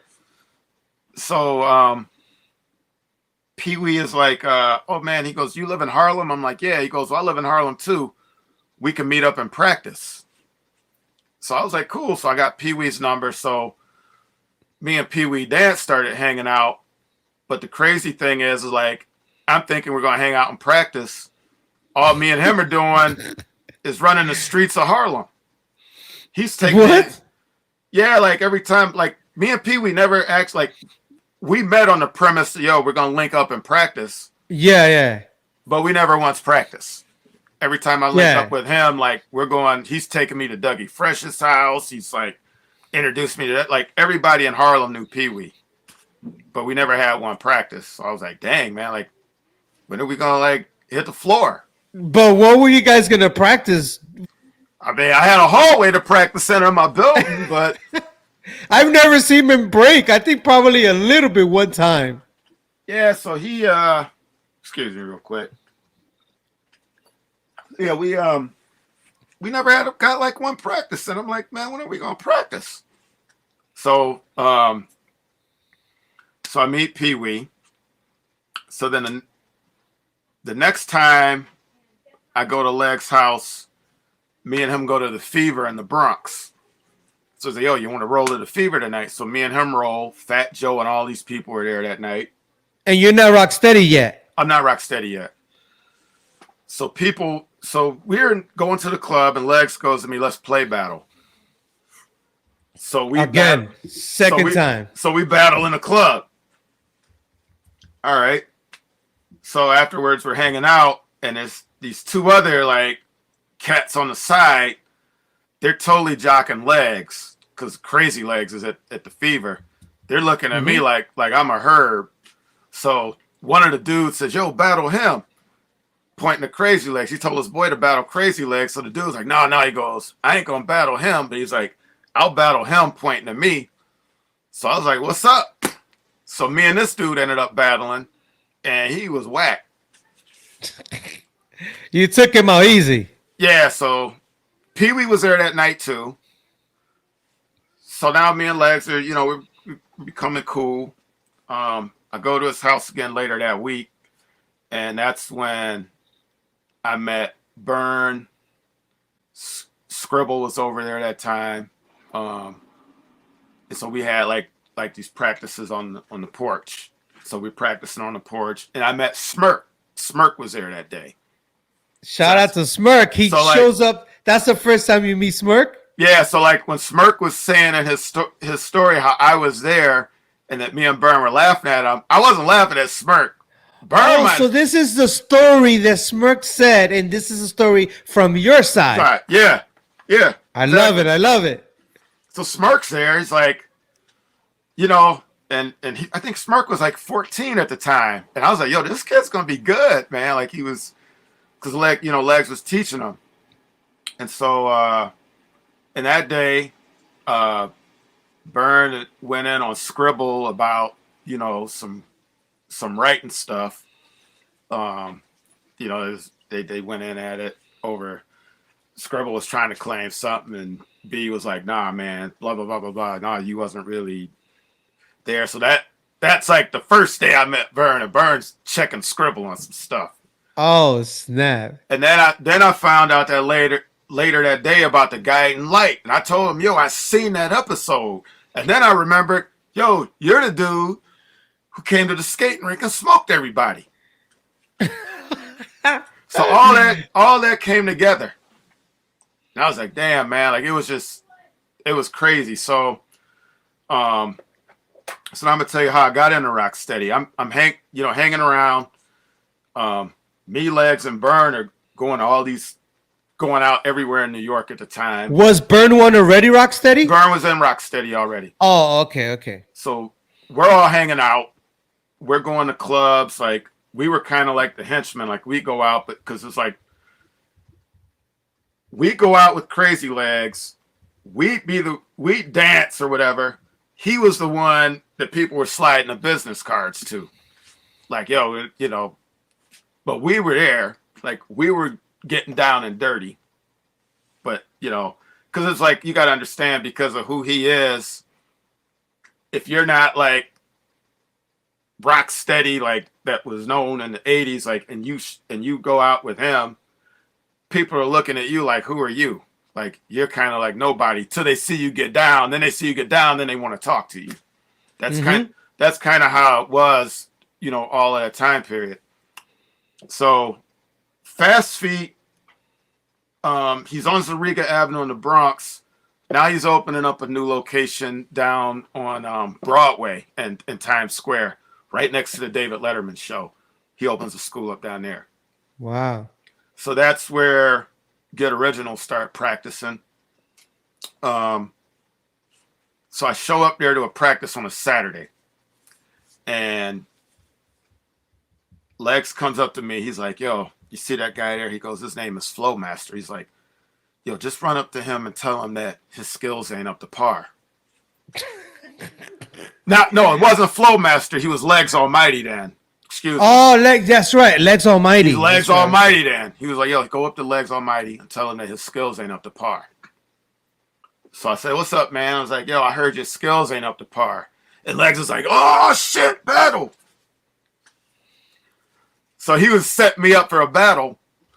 So me and Legs Almighty start battling. Burn was like, yo, man, he's like, do what you got to do. He's like, he came, because Burn came on my side because I was by myself. So it's like Legs, Kenny, Wiggles. I can't remember who else it was, but it was like a whole bunch of Rocksteady heads there. And Burn's like, yo, I got your back. He goes, and if any of them jump in, he goes, I'm jumping in. Oh. So that was at Jerry's school, and I never forgot that. I'm like, yo, this dude's like, he's down. So me and Flo did our Legs Almighty did our battle. Then, then we went about our way. So at that time, Get Original was rehearsing, and Legs would invite me to the rehearsals. I'm thinking they're Rocksteady practices, but they're Get Original rehearsals. For a Jam on the Groove, the theater show, right? Yeah. I think they were just starting to get. So I would go down there. I start showing up, man, and they start kicking me out to rehearsals. Like, yo, we only want people in the show that are going to be here. And then they were like, well, you should consider being an understudy for the show. And I'm like, man, I'm kind of here to break, man. I ain't trying to. Because, they had us, like, I don't know how to lock. So we were trying, they did like a locking portion. Yeah, it's a full production of locking, popping, theater, acting, breaking.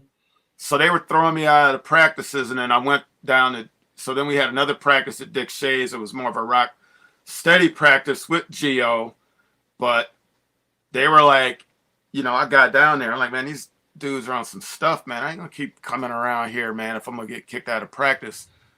So that was the day I met Quickstep, and I think Quickstep saw what was going on. So at that time, he invited me out to Jersey to practice with him because Quick was practicing in New Jersey. So I started commuting out to Jersey to practice with him and this guy named Marco. I think he went by Mike C.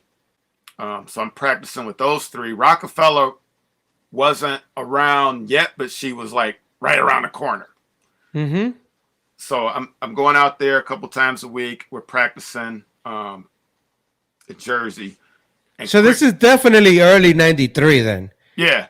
And so at that time, Quick is, I think he's formulating Full Circle in his mind. He just hadn't come out with it yet because he's still, they're still doing Get Original and stuff. But now since he's called, asked me to come practice with him out there, I'm going out there because I'm like, damn, I can't get in no practice when I go to these, what I thought were Rocksteady practices being GO. So that's how I ended up meeting Quick. Like Quick, gave me the invitation to come out there. And at that time, I think he was wanting me to be down with him. But a couple months later, Rocksteady anniversary, we're out there. It's me, the whole crew, Tony Touch, Kenny, everybody. He's like, this here is Tony Touch. He's a new member of Rocksteady. He's like, and this is Forrest. He's also a new member of Rocksteady.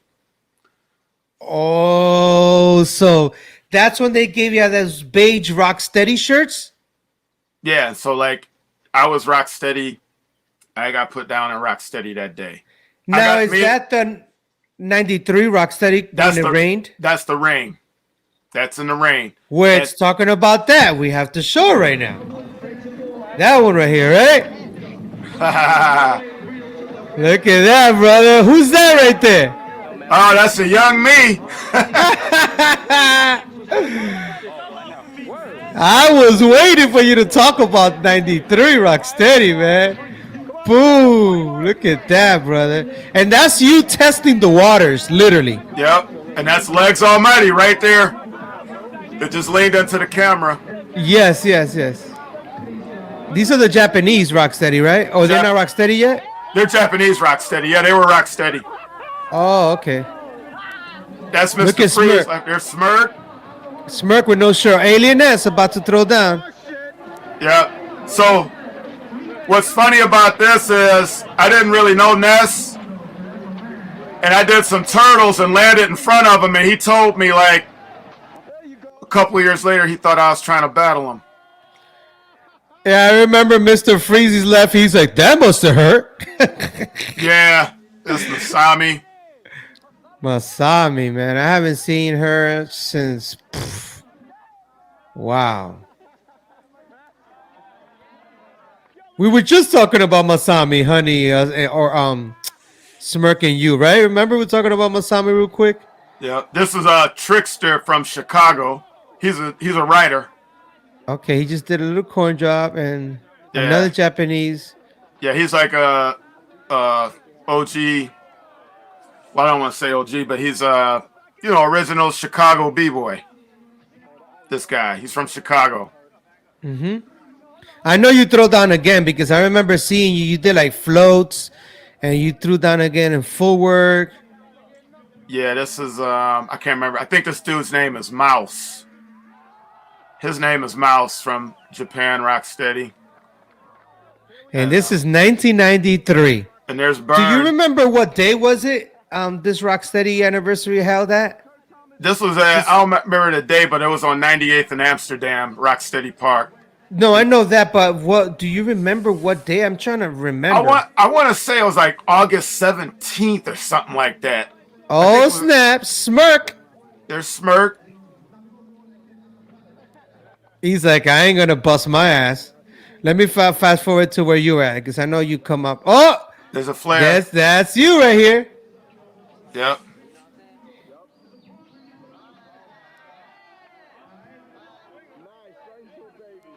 Yeah, wish I could still do that. I had my rotator cuff, man, won't let me do flares anymore. Yeah, there's Burns standing next to Smirk. Yeah, I know you throw down again. Oh man, look at you, dude. They just flashed you real quick, like your face. Yeah. Wow, and I met you looking like that. That's how I met you. Yeah. Yeah, so this Smirk was already in Rocksteady, but this was. Look at you right there, brother. Boom. And then you come out again. I know you come out. You do floats. Let me fast forward. I know people probably want to see this, but this is it right here. And yeah. I love how you did your straight floats too. Doom, doom, doom. Yeah. Doom, so watch how I land. So Ness thought I was trying to go at him. That's what he told me. Oh, I can see his head looking at you. That's fun. Now, did he came after you or no? Because I remember he came out and he freaking. Oh, is that why he came out? I don't know if that was after me, but he did come out. It was after the Japanese dude, but yeah. But I didn't know Ness at this time, so. Man, Ness is a beast, man. He's always had that style like that way of breaking. Yeah. You hear Mr. Freeze say, Ness has always been a crazy MF. Yeah. I know you come out again. Dude, I remember this, man. It's crazy. Yeah. That's Nerve. Nerve. Ready to rock. Where is Nerve, man? Ready to rock, man. Shout out to Nerve. So it's funny because, like at that time, Smirk was getting up pretty heavy on the 6 line, just hitting stations and stuff.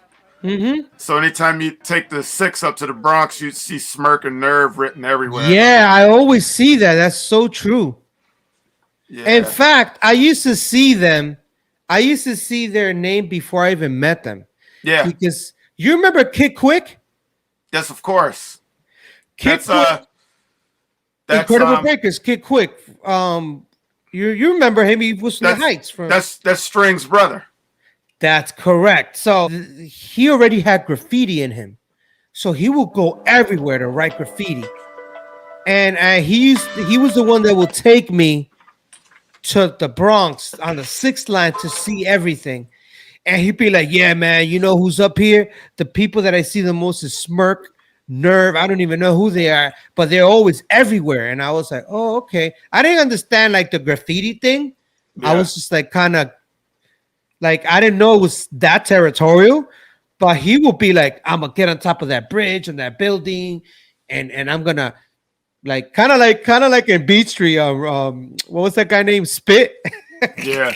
He will go ahead and like mess up the graffiti and I'll be like, I'll be the lookout. I'll be the lookout. But um Kid Quick always used to mention Smirk and he will mention the E. He'll be like, "Yo, man, that E, that E." And I'm like, "What are you talking about?" And he was talking about the font, like the lettering, like which Yeah. I didn't understand.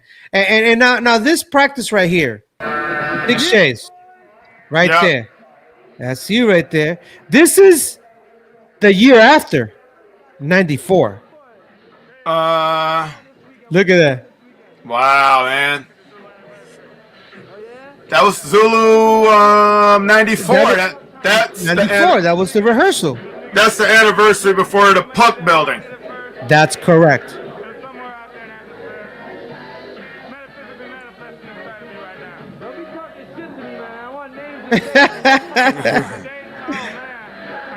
Yeah, like, he wanted names and dates. That's what he was saying.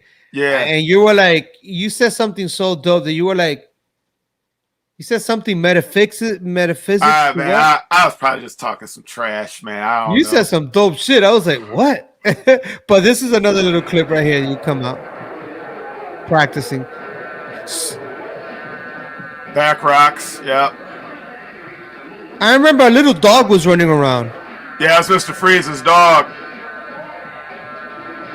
So I gotta tell you about that practice, man. So at that time, Go ahead. so like we were going to House Nation. Mm-hmm. I had for that whole year, but I was embarrassed to be on any video because my breaking was whack because I had incurred like a really bad groin injury.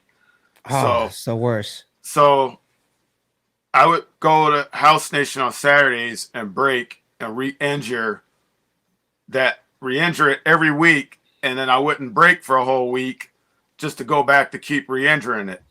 Mm-hmm. And so that went on for like a year. So my breaking was terrible. I couldn't do windmills, head spins, or nothing. Footwork hurt. Even lifting my leg up hurt. But I suffered in silence. I didn't tell anybody. Yes. But when I was on these films, I was like, God, I look whack because I didn't have no mobility in my groin like that. So, I just toughed it out till the injury went away. So yeah, that's the funny thing about that. When I look at those tapes, I'm like, dang, man, I look crazy, but I couldn't move. So that's Now, and it's crazy because you're probably used to the groin um, um, injuries because of martial arts. Because through my years of doing martial arts, so many times I got groin injuries that I had a purple. Do you ever get that purple thing in your thigh? Like it looked like you tore your something. I don't know what the hell in the yeah. middle.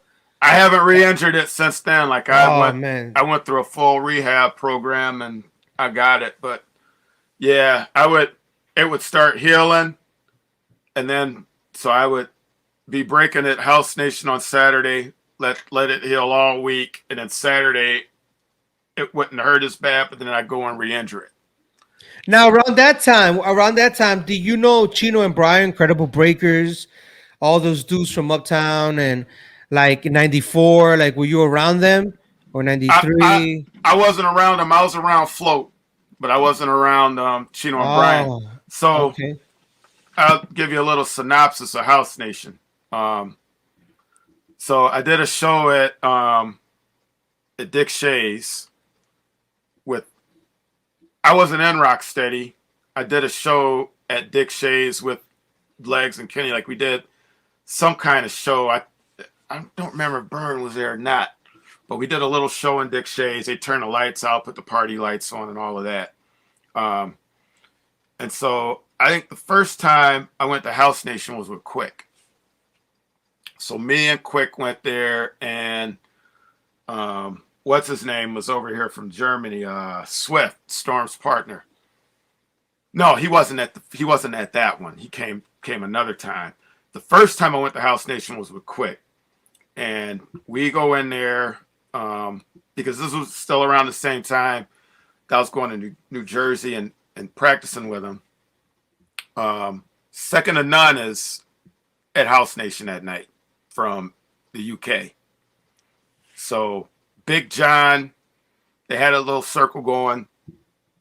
I didn't know Dave and Tony and all those guys at that time, but a circle was jumping off with Second to None. Like it'd be some like a house dancer, then they go out, another house dancer, they go out. So Big John from Second to None, he comes out. Like I really couldn't say he was much for style, but man, he had a really like hard kick. He did like this hard ass kick and went into these freaking just super sizzler head spins and was like cold. And so when he got up, the place was going crazy. They're like, but all of the house dudes were scared to go out in the circle after that.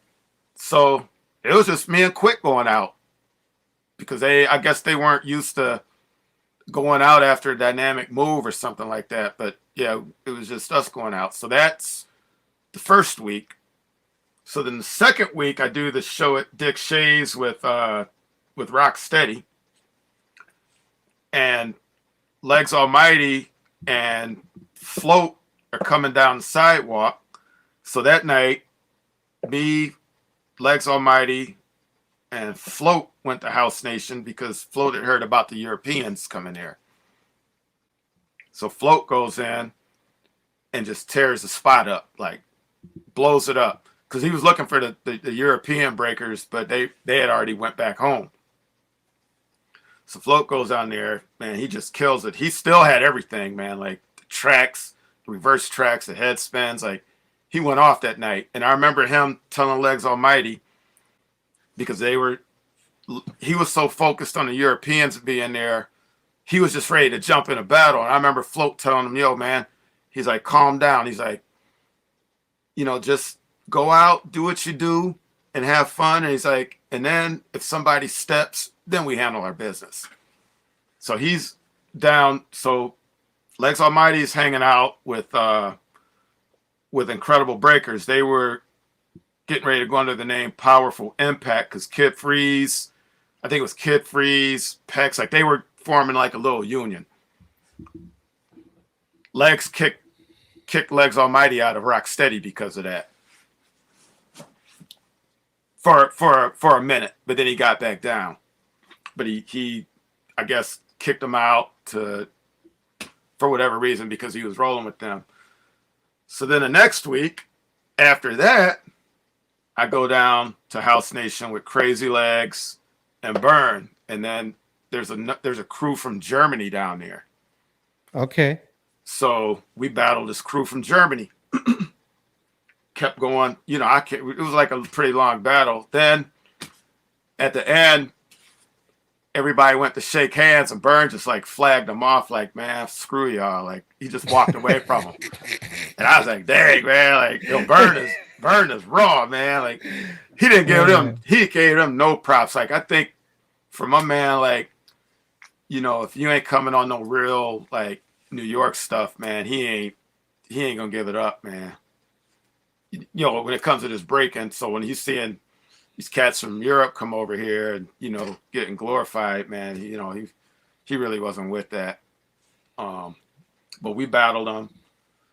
So those were like the beginning moments of House Nation. That's where I met Dave and Aronde, Steve, Tony Bones, Gio, Gus, Pika, and Faisal. Shout out to all of them. Step Fiends in the house. So that's where I met all of them. And then we were hanging them out, and I kind of helped start some of them out in Breakin. So that's why what was funny when Smirk was saying in a thing like that I kind of remember that night when. So that was the night that Quick Step and Legs went at it, and then Smirk went and battled Dave in the main room because Legs told him to battle him. Um, yeah, Legs said to battle Smirk in the main room, but that's when I met all of them. I met him after Big John, but then that's when I met all those guys, and then they were coming around, and I was showing them how to break, and so I became cool with them. So that's why when Smirk said that they had this thing going on where they would battle, but then they both found out that they knew me, then all that stopped. Yes, because it's crazy that Smirk mentions that, and he didn't even know who he was gonna battle because Crazy Legs sent him to battle Little Dave, Cyclone. Yeah. Like, it made the peace as soon as he met you. Like, it was like, oh wait, y'all know each other? Oh man, boom, homies. Yeah, see, I never even knew that. I never knew that till Smirk said it in his interview. I'm like, wow, that's kind of crazy. Now in that time, this is 93, 94. Still, it feels like a lot happened, right? And that's in 93, 94, like it was just everything happening. Yeah, well, at least for me, because I literally came back from Dominican Republic, and I remember it was like culture shock for me. Like, I was born in New York, but I came back in 93, and that's kind of like how I kind of started seeing things. But 94 was just like everything that was just happening. And in that same year, and there's a reason why I asked Chino and Bryant, because do you ever meet any of them or any stories that go with that? Absolutely, man. So I met Chino through Float, did a show with Chino and Float at the Roxy the night that they pinched Float, like I was with them. And what I never knew was Chino had told me on the phone like a while back that Float was like, yo, man, we should put Forrest down with Incredible Breakers, but I never knew that till Chino had said it. So he told me, like, I talked to him maybe last year, and he told me that. And I was like, oh wow, I never knew that he wanted to put me down. Like, he never expressed it. But then, at that time it went away. So it was like, but me and Byrne were going up to the Bronx to hang out with Sammy and Eddie on Saturday nights. Like, we were jamming in their house. So like, I got to know them. Ironically, Dave comes over to my house one night, Cyclone, and we're out in the hallway breaking, and this dude in the building. Now, I passed this guy probably for 10 to 12 years every day to get on the train. Never spoke to him. Nothing. He's a bald-headed dude, kind of beady eyes. His name was Bald-Headed Richie. He sees us practicing. He runs into the lobby. Yo, you know how to break, this and that. Like, yeah. He's like, yo, you know Chino and Bryant? I'm like, of course. He's like, you know Float? I'm like, yeah. Then it was like, after that, he just like totally embraced me. Totally embraced me. Wow. I still didn't know this guy. And you didn't know his history. I didn't know his history. So we start talking. He starts telling me about Ozrock. He told me he beat Ozrock up. Went into one of Float's practices downtown, and he beat him up. So I asked Float just to confirm the story, and Float's like, yeah, he didn't. He was like, yeah, man. He's like, and he said at that time it was because Ozrock was crew hopping between all these different crews in New York, because I guess he was messing with Rocksteady, Dynamic, Incredible Breakers. Like, he was making around. So I guess Richie felt like he wasn't loyal, and he just went in and busted his ass. And then Float was like, yo, it was really nothing I could do. And so I asked Sammy, I was like, yo, you know this dude named Bald-Headed Richie? And Sammy looks at me, he's like, yo, man, yeah, I know him. But he's like, yo, be very careful. Be very careful. He looked at me with like Sammy looked at me with like some serious eyes. Yeah, Like, and Sammy gave you that serious eyes, knowing Sammy. Yeah, listen to that. like he gave us. So I'm not going to disclose some names. Like some people know who it was in the story, but I had a guest come over one night and To your house? to my house, 146 Okay. in Broadway. So all these guys are down the block. He comes to the crib, hanging out, because I used to, when I worked at Kinko's in Manhattan, I used to print people their video covers and stuff. So they came over to get some video covers, hung out for a Wait, when did you minute. leave that job? When did you leave that job? I left at 99 going into 2000. So I knew it. I knew you in '94, and I remember you telling me about that job. Because I Yeah. remember I always used to see you in the train, and you remember I lived in Dykeman, Yeah. and sometimes we'll run into each other. And I remember I said, "Yo, where you work?" And you were telling me you worked at Kinko's printing, doing this. Yeah. And I was like, "Oh, that's dope." So carry on, carry on. Now that you're saying that, wow, that's crazy. Yeah. So, so I printed these video covers out. They came to pick them up. Then they gave me some videos. They like showing some videos. So then they left. I don't know what told me to look out the window.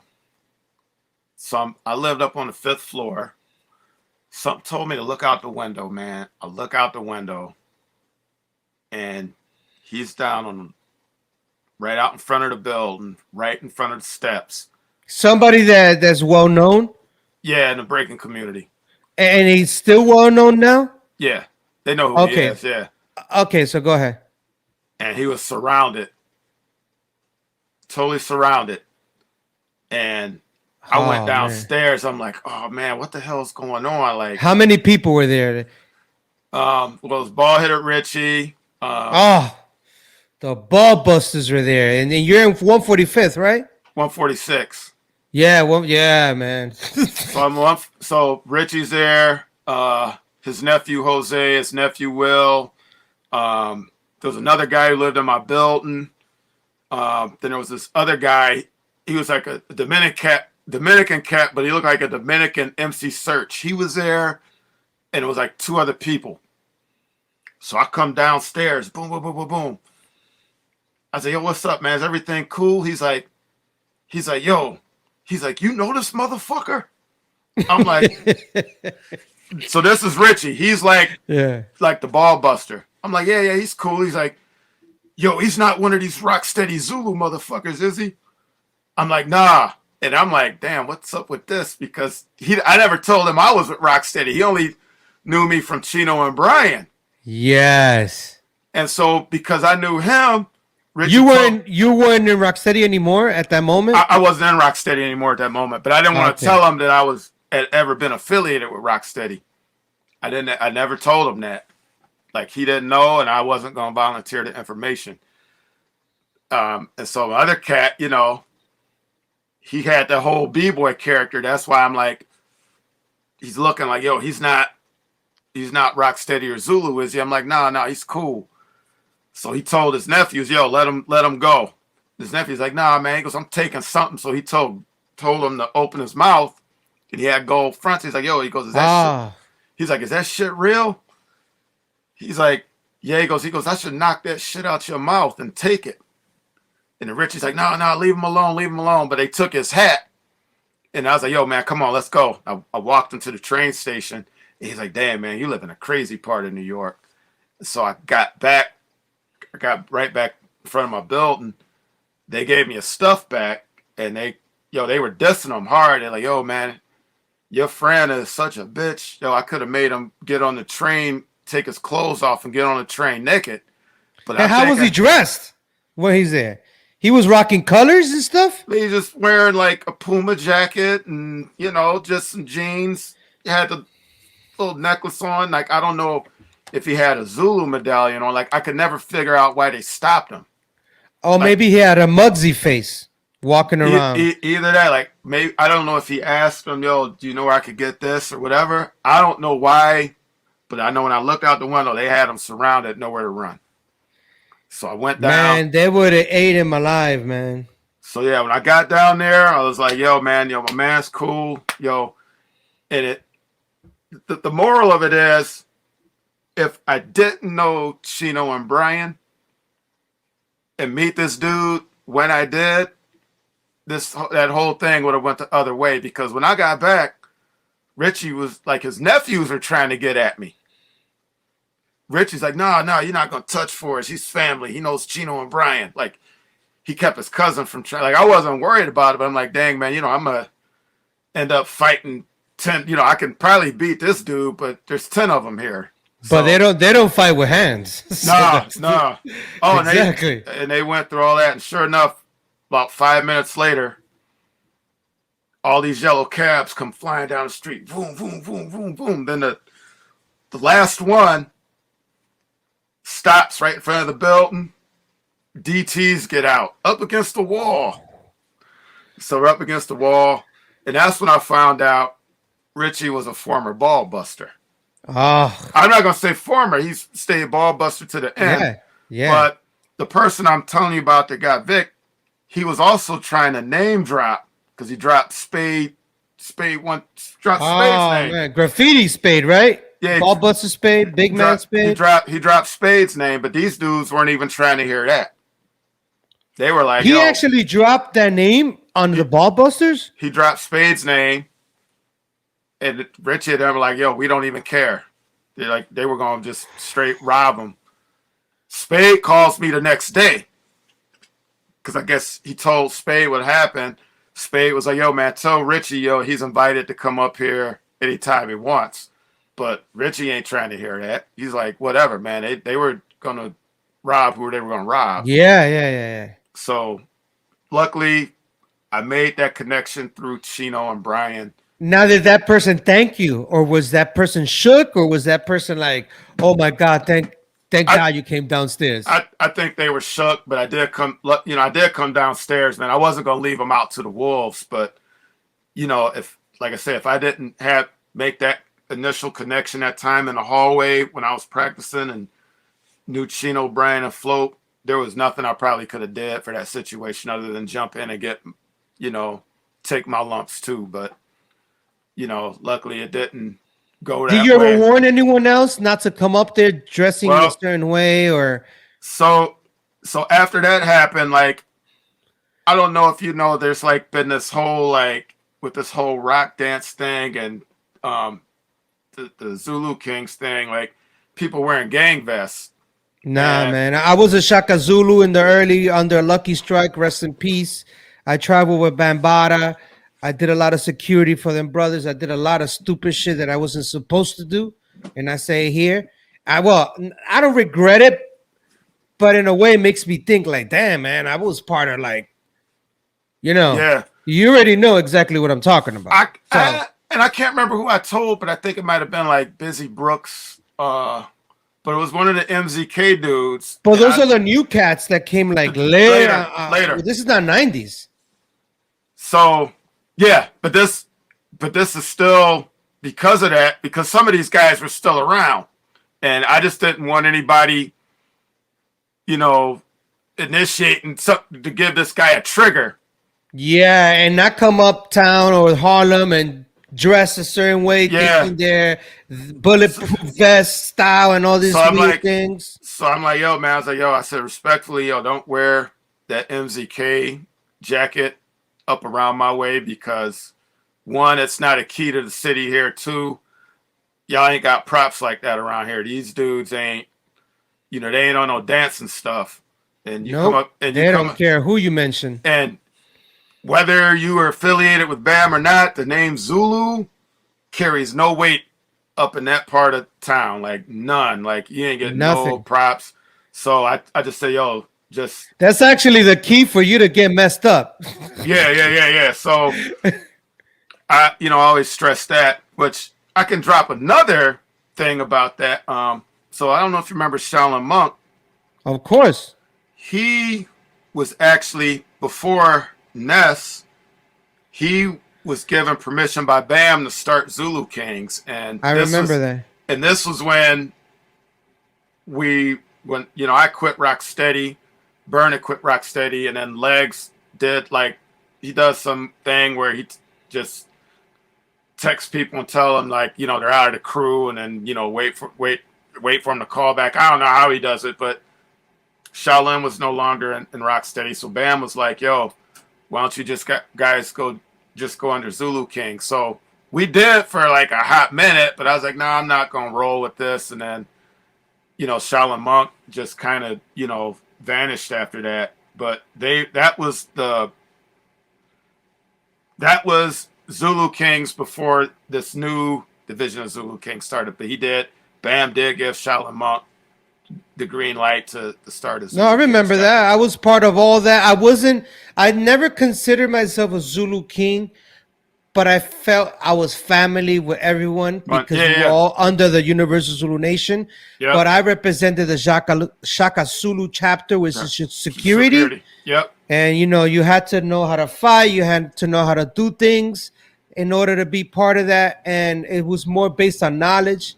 And I got my godfather was Lucky Strike, like I mentioned earlier. And rest in peace to Lucky. Yeah. Rest in peace to Lucky, man. And do you ever go to his house? Nah, man. So like when I was telling you I was working down on 24th Street, Lucky was like somebody who came in to check on me regularly. Like I used to see Lucky, especially. He's a good brother, right? Around the times when the Zulu parties were going on. I was the one printing the flyers for all of that. Amazing. I never knew that. That's crazy. He'd send Lucky would come in, Leo would come in, all them guys would come in. Wow, Leo. What the hell? Whatever happened to Leo? Don't know, man. But yeah, all those guys. So many heads there. So many heads that we don't even know what happened, where they at, what's going on.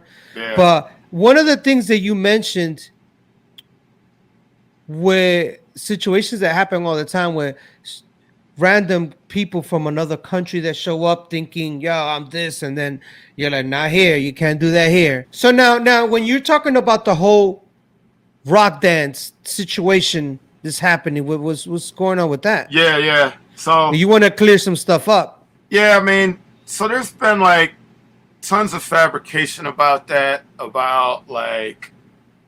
so first thing I want to say, one person's not responsible for bringing that dance back.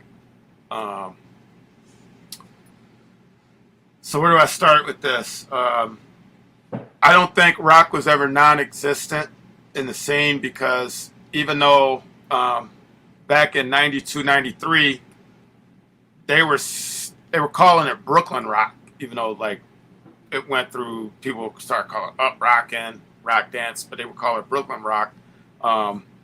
Regardless of where it comes from, I know a situation that happened in Japan between Byrne and Kenny about rock dance and the history and how it's done. And they almost came to blows over it, from what I understand. So that was back, I want to say, in 93, 94. There was not a rock dance scene happening in New York during those years. That came about around 97. Or maybe a little later, because I came in 93, 94. You will see a few little up rocks here and there, but I was already in the scene. Yeah. Back, I want to say it was 94. Wiggles and Byrne came out with a tape. Wiggles produced some beats on it, and Byrne was speaking over it. It's called "Don't Take It Personal." Yeah. And Byrne went in on some cats on the thing, but in that tape, he specifically mentioned all the rock dance crews that he knew of from Brooklyn. I'm not gonna say all of them, but he definitely mentioned Dynasty, Touch of Rock, Incredible Rockers. He mentioned J&R Dancers, Floormaster Dancers, Lucky Dancers. Like, he mentioned everybody from his area. Then he mentioned all the Bushwick crews. None of them people were out at that time. They were not coming out to no events, but he dropped that on that thing. I got it over there on the wall somewhere, but he dropped that in that thing. And so when him and Kenny got in their little squabble from what I understand, the deal was when we get back to New York, you get your people and I'll get mine and we'll see what's up. So right after that, we got back to New York. The first cat I met from Park Slope was Spice. Burn brought him into, actually they came to my job late one night and we went down to where House Nation was. I think it was called Feretta's then. We went down there and had a little session and Spice was rocking. Shortly after that, Charlie Uprock, it was Charlie Uprock, Ralph, and Mikey. They started throwing the rock reunions in Brooklyn. So that's kind of when people started coming out of the thing. But you know, Charlie Uprock was doing the jams to church and all of that. So I think the real collaboration happened, and you were there that day. You were there that day. Happened at the Wetlands, 97 going into 98. That's when the first real rock collaboration happened. It was Burn, Spice, Ralph, White Boy Gary from Dynasty, Charlie Uprock, Yep. and Mikey. Spice, I think I mentioned Spice already. Mm-hmm. They invaded the Wetlands. Legs was throwing the break beats there. Yeah, I remember that. So they all came in and they were like, yo, they were looking for Bobby. I know they were looking for Bobbito.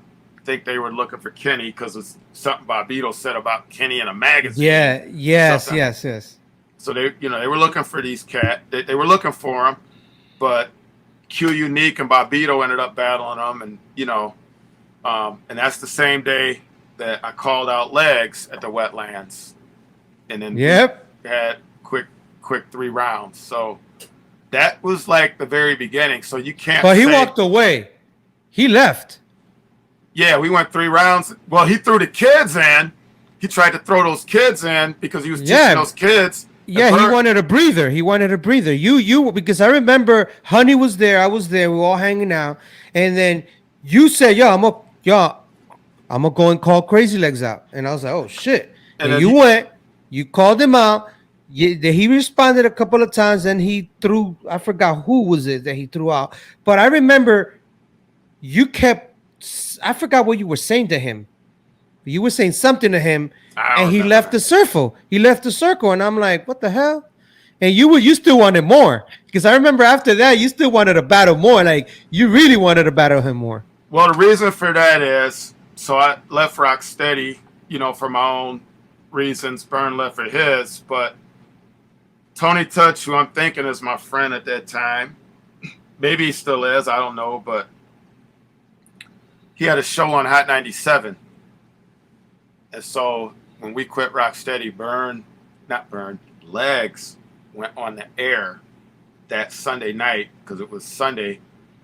Like, we both quit for separate reasons, but it was the same day. But we were accused of conspiring to quit, but that's not what it was. Like, I quit for my reasons, Burn quit for his.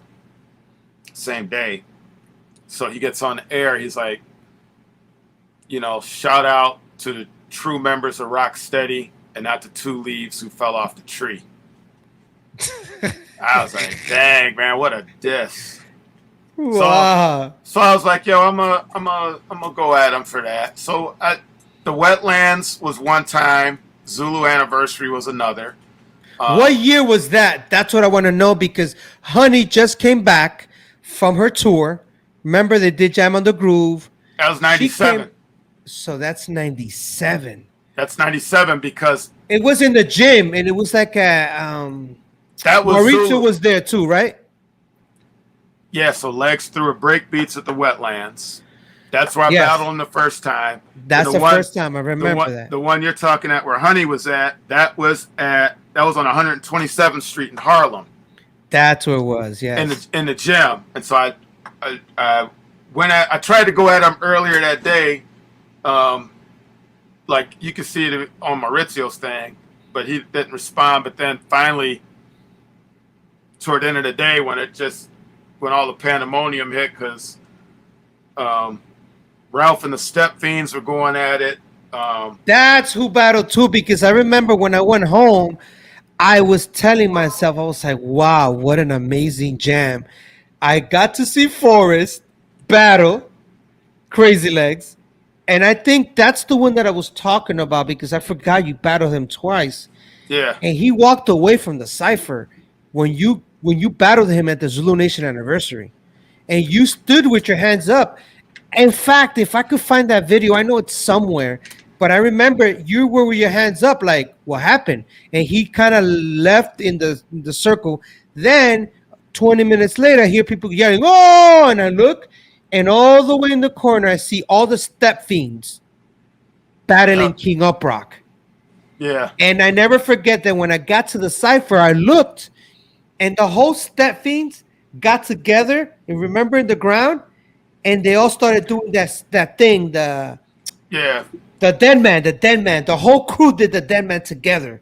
Yeah. And I was like, what? I don't know what happened between them, but it was amazing watching just everything go on. And then Mauricio throwing down, and there was a tall black b-boy from Midwest. You know who he is. I always forget his name. Strings? No. Big dude, big black dude. Honey knows who he is. I don't know if he was Rocksteady Crew, but he had a jersey on. I forgot his name, but you know who he is. He's been around. He didn't do power moves. He was a style guy, but tall black guy. Like, you can't miss him. Yeah, I'd have to see who that is. I forgot. He was there at the Zulu Nation anniversary, and I remember that I was outside. I went to get something, and he was like, "Hey, they don't let me in again." Was that Spirit? Spirit. Yes, Spirit. He's from Baltimore. Yes, Yeah. Spirit, man. Yeah. I never saw him again, but I remember the Zulus didn't want to let him in after he walked out because they told, yo, if you leave, you can't come back in. And I was outside, and then I heard him like pissed off, and I said, yo, come with me, man. I'm a Zulu. Don't worry about it. And then the guys in the front, I forgot who it was, but they let him in with me. And that's when I said, yo, what's your name? Spirit. Oh, Honey Rocco's my teacher. Oh, I love Honey Rocco. And then we started talking. But that's when I met Spirit. I never forget that dude because he was outside upset. But that's the time that you called out Crazy Legs. And I never forget that because we were already homies. We were already training together. We knew who we were. Yeah. And it was like, I was confused. And you want to hear something, Forrest? Yeah. All this time, I never knew you were Rocksteady Crew before that. I never, in fact, the day that you're going to laugh, the day that I found out that you was Rocksteady, when I'm going to say when I first met you, was in our conversation 2 nights ago. Oh, wow. Really? I never knew that. Yeah. Oh, man. I knew Burn. I knew Burn was Rocksteady Crew. Yeah. But I never saw you with Burn used to rock the baby blue Burn 1, Rocksteady. I never saw you with a jersey. I never put 2 and 2 together. Dude, we used to train. When I first met you, do you remember where it was? Was it at Kingsbridge? Or No. It was at the first time I remember seeing you was at the spot, Bomb 5 spot. The spot. And I remember whoever was DJing was playing Big Beat. Yep. And I went out, and then you went out after me. I went out again, and I was like, yo, this dude's trying to battle me. I was like, yo. I basically got inspired. Like, I saw you one time, and then I was like, it wasn't difficult to know it was you because you had your big glasses. Yeah. So when I saw you again the first time, it had to do you were with Burn. Yeah, and Burn. And remember in 94, 95, around that time, what crews you remember that were coming up? Well, Ready to Rock, LOC. That's it, right? And Steffings. And shortly after that, Breaks Crew. Yeah, Breaks Crew came after that. Yeah, they started coming up because, you hardly hear about them anymore, but J49.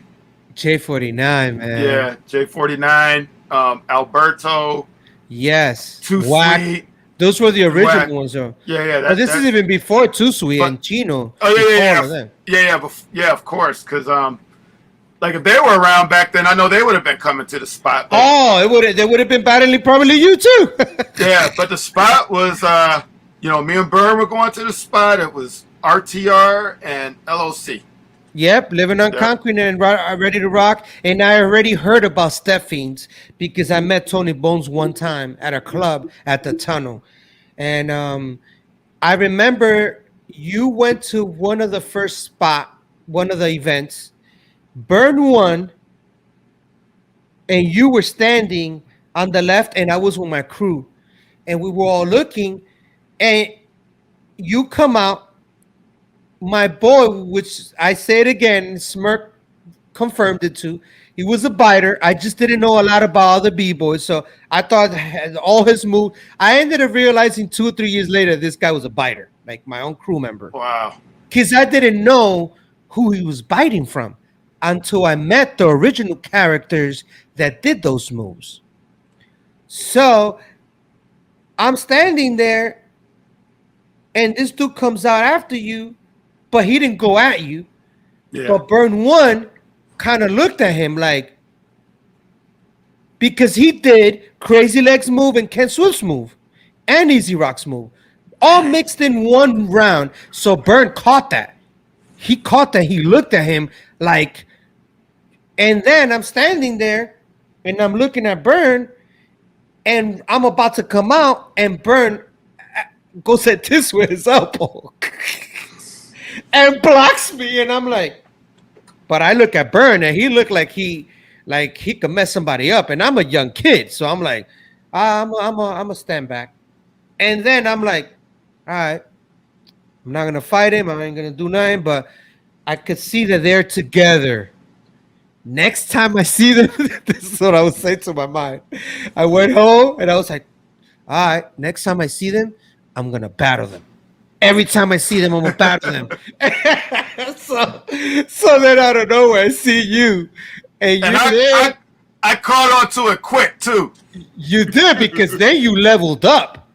Because I remember you leveled up the moves. I said, "Oh shit, I slowly faded back once I started seeing that you were bringing the heat. Because you were just having fun. You were throwing down, chilling, doing a little footwork, chair, and then I'll come right out. Boom. Remember, I wasn't even footwork.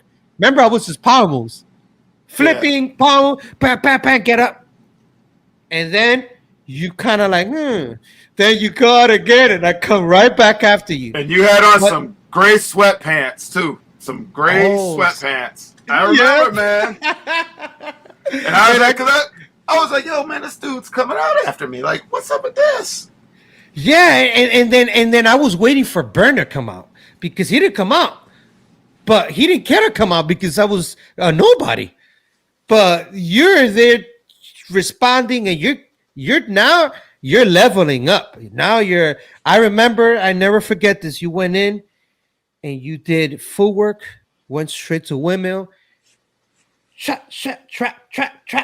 And I said, what the hell is that? Because I didn't understand that move. I was like, what? And you were just illin'. You killed it. And I said, all right, calm down. Then later on, I go to Honey Rockwell's practice when she was teaching me. And I'm talking about, and I went to the spot, Bomb 5, and I met these guys, and I met a tall guy with glasses. I don't know his name. Oh, Forrest. And I'm like, she's like, that's my roommate. I'm like, what? Yeah. And I was like, what? That's your roommate? No way. No. And then after that, I made the connection. I saw you again. I said, what's up? We started knowing each other. Then I started seeing you in the train randomly. I'm like, yo, what's up, Forrest? And then I was hanging out with Cleve a lot, because Cleve was kind of RTR. And then he used to chill with me, LOC. And then it was like mad love from then on. I was like, man, Forrest is family, man. Like I thought because I saw the way Burn, man, the way Burn used to treat people, man. I used to be like, damn, man, like, but I am so happy that I never got on Burn's bad side, or he used to say what's up to me. Like I used to see him, and it was love. Like there was never like, I don't know against other people, but I never felt at the first day I met him. Yes, I felt some type of way, but after that, I was like, oh, okay, Burn. That's why I mentioned to you earlier that it was.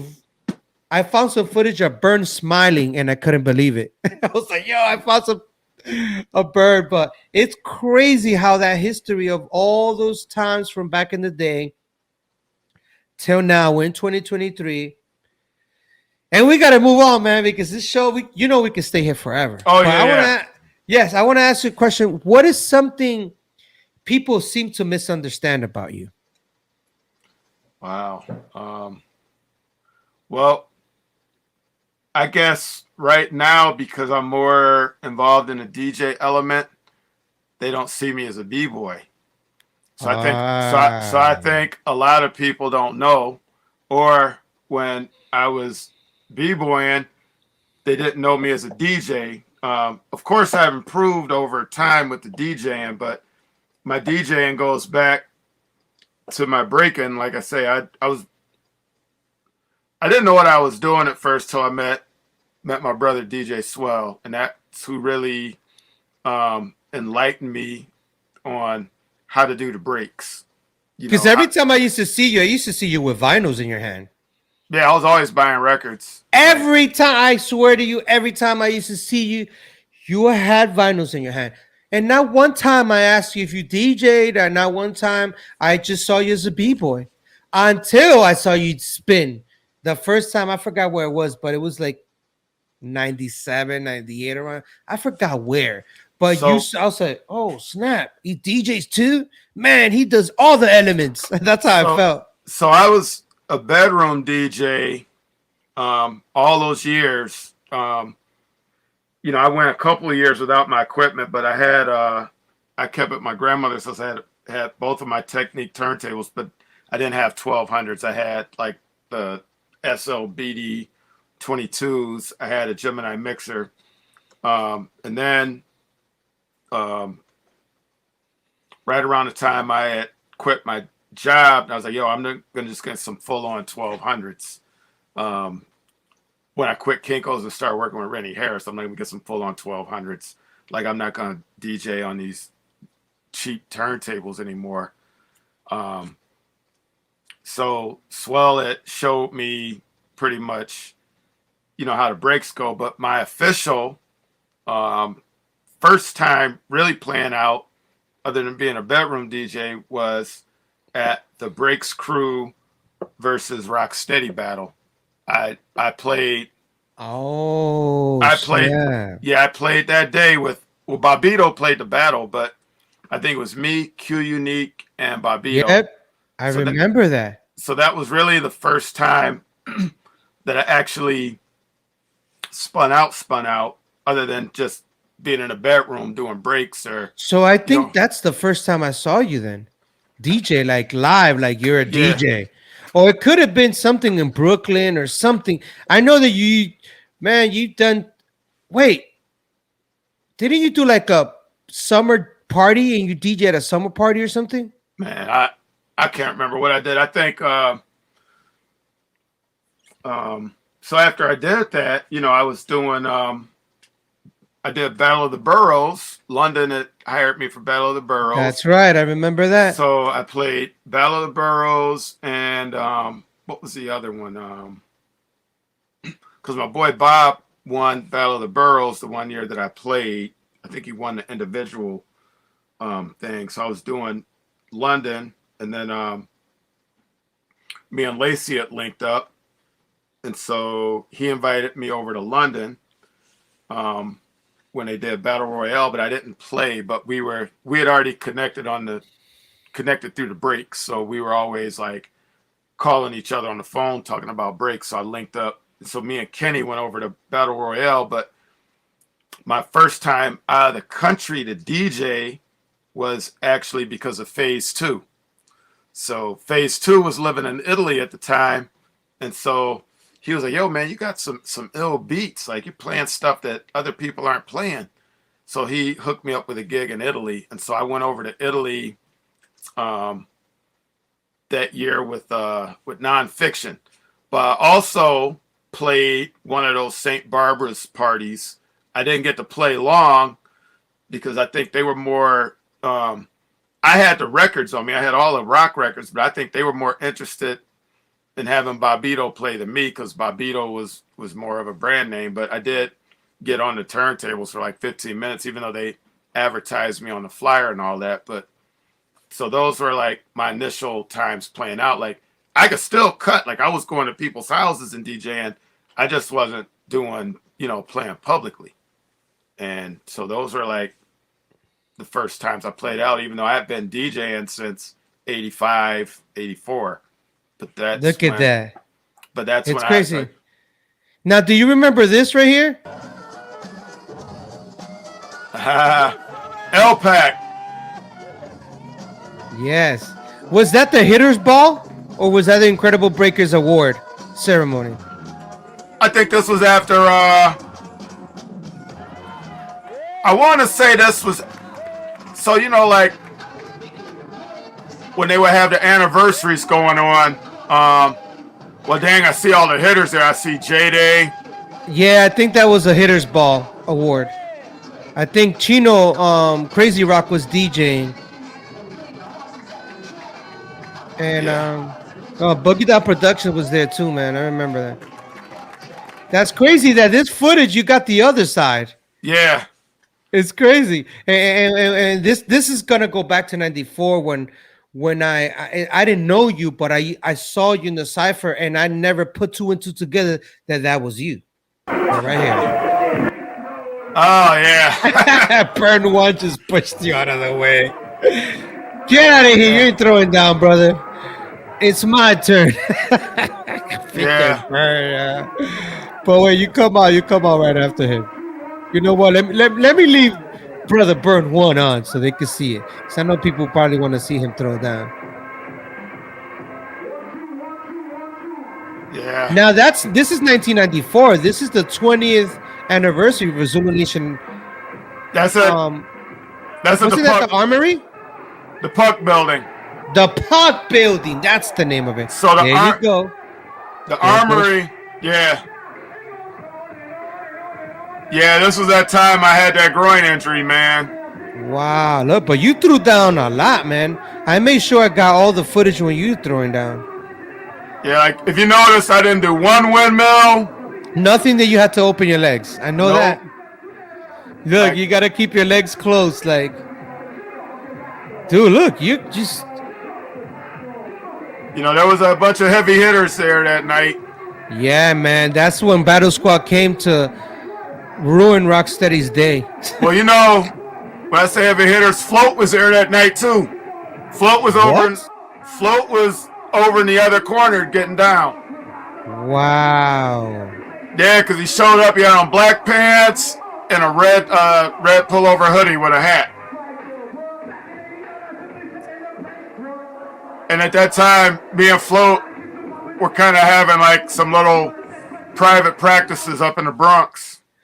Wow, man, that's amazing. You're around the legend. Because that time, I know Float was hollering at Emilio because Emilio had a movie that Float did when he was in Italy back in the early 80s, and Float didn't have a copy of it. And then somehow I still don't think he ever got a copy of it, but it was a movie he did when he was over in Italy. Wow, amazing, man. So now, if you could be remembered for one thing, what would it be? Oh man, that's simple, man. That I just tried to do it right and kept it 100, man. Like I would like to hopefully have reached one person that I've inspired or can inspire to go on and do big things. But when it's all said and done and the guy's in the box, yo man, he kept it 100. He did it right. He never sold out. That's amazing answer. That's it, man. It's nothing more. Like just wow. go out with honor, man. Yes, and let me tell you, I'm not gonna say I'm that person, but you are one of those characters in my life that inspired me to keep doing this, and just seeing someone like yourself, like we're going on 30 years, man, like knowing each other. If you really think about it, 2024 will be 30 years, But look at just all like you've that. done, man. Look at all you've done. Like I remember I wrote you, I seen you. It was some kind of party or something, man. It was like hundreds of people there, and you just had the whole room going. It was like some kind of assembly or something you did with some kids. I was like, yo, man, I'm proud of you, man. Like I remember I Thank you, reached out, brother. I saw that. I was Yeah, like, I yo, remember that. I remember that. And let me tell you, I've always had you in my mind because when I saw you play later on more and more, you were playing a party. Like you weren't like playing for competitions. Like, and that's one thing I admired, that I was like, man, people don't do that. listen, before I Like run go, a party. before we wrap this up, man, like Brooklyn Soul, man, was like for me, that was the bomb. Like we got in there every Saturday. It was a Seven Gems event. We got in there every Saturday. We threw down the music. We kept the music good. The dancing was thorough. Byrne and Kenny were bringing people through, like, some authentic vintage people. They were like, and it was kind of like we were doing a club thing in New York, but specifically for rocking and b-boying. Like, I don't know if that's ever been done because you couldn't classify it as an event because we were doing it every Saturday. But this is That's where a jam. That's a jam. but this is where I first started seeing a split. Like once in a while, Kenny would throw a competition and a bunch of people would show up, but then as soon as like they would lose, they would leave. Or once the competition's over, only the people who truly wanted to dance stayed. That's when I started noticing like this scene's kind of getting a little iffy, and then because it was, we didn't want to focus on competition, but we would have competition there. And like Kenny said, it did put pressure on dancers because you couldn't come there every week doing the same moves. Like you had to come back with something different next week. So in one sense, I'm like, that helped push the dancers, but then I also think it scared some people from coming. I think it scared. Absolutely. I think because Yeah. I think it should have had more people than it did. Like sometimes it was packed and really good, but then other times I'm like, I think people are scared to come, man, because like you never knew what was gonna happen, man, when you went in there, man. Like And plus, a lot of people, couples that show up. Let's say I do that now with my wife. If I go to a spot with my wife and I'm hanging out, and I want to like a DJ play something dope, and I want to groove with her and dance, and then out of nowhere they start playing. People start breaking. I'll be like, oh my god, they just ruined my party moment. Like, right, oh, the competition. I'm like, ah, man, I wanted a party. That's why I kind of always like the cipher time. Oh, now it's like when you say cipher time, it's like, hey, it's cool. Some people don't really care. Some people go to the bathroom. Some people go to the bars. And like, we're living in a different world, man. And I believe that the only way we could change that is if we have to do it. Like, I yeah, guess we just have to do it and be like, let's do it. Let's see who shows up. If they don't show up, let's keep doing it.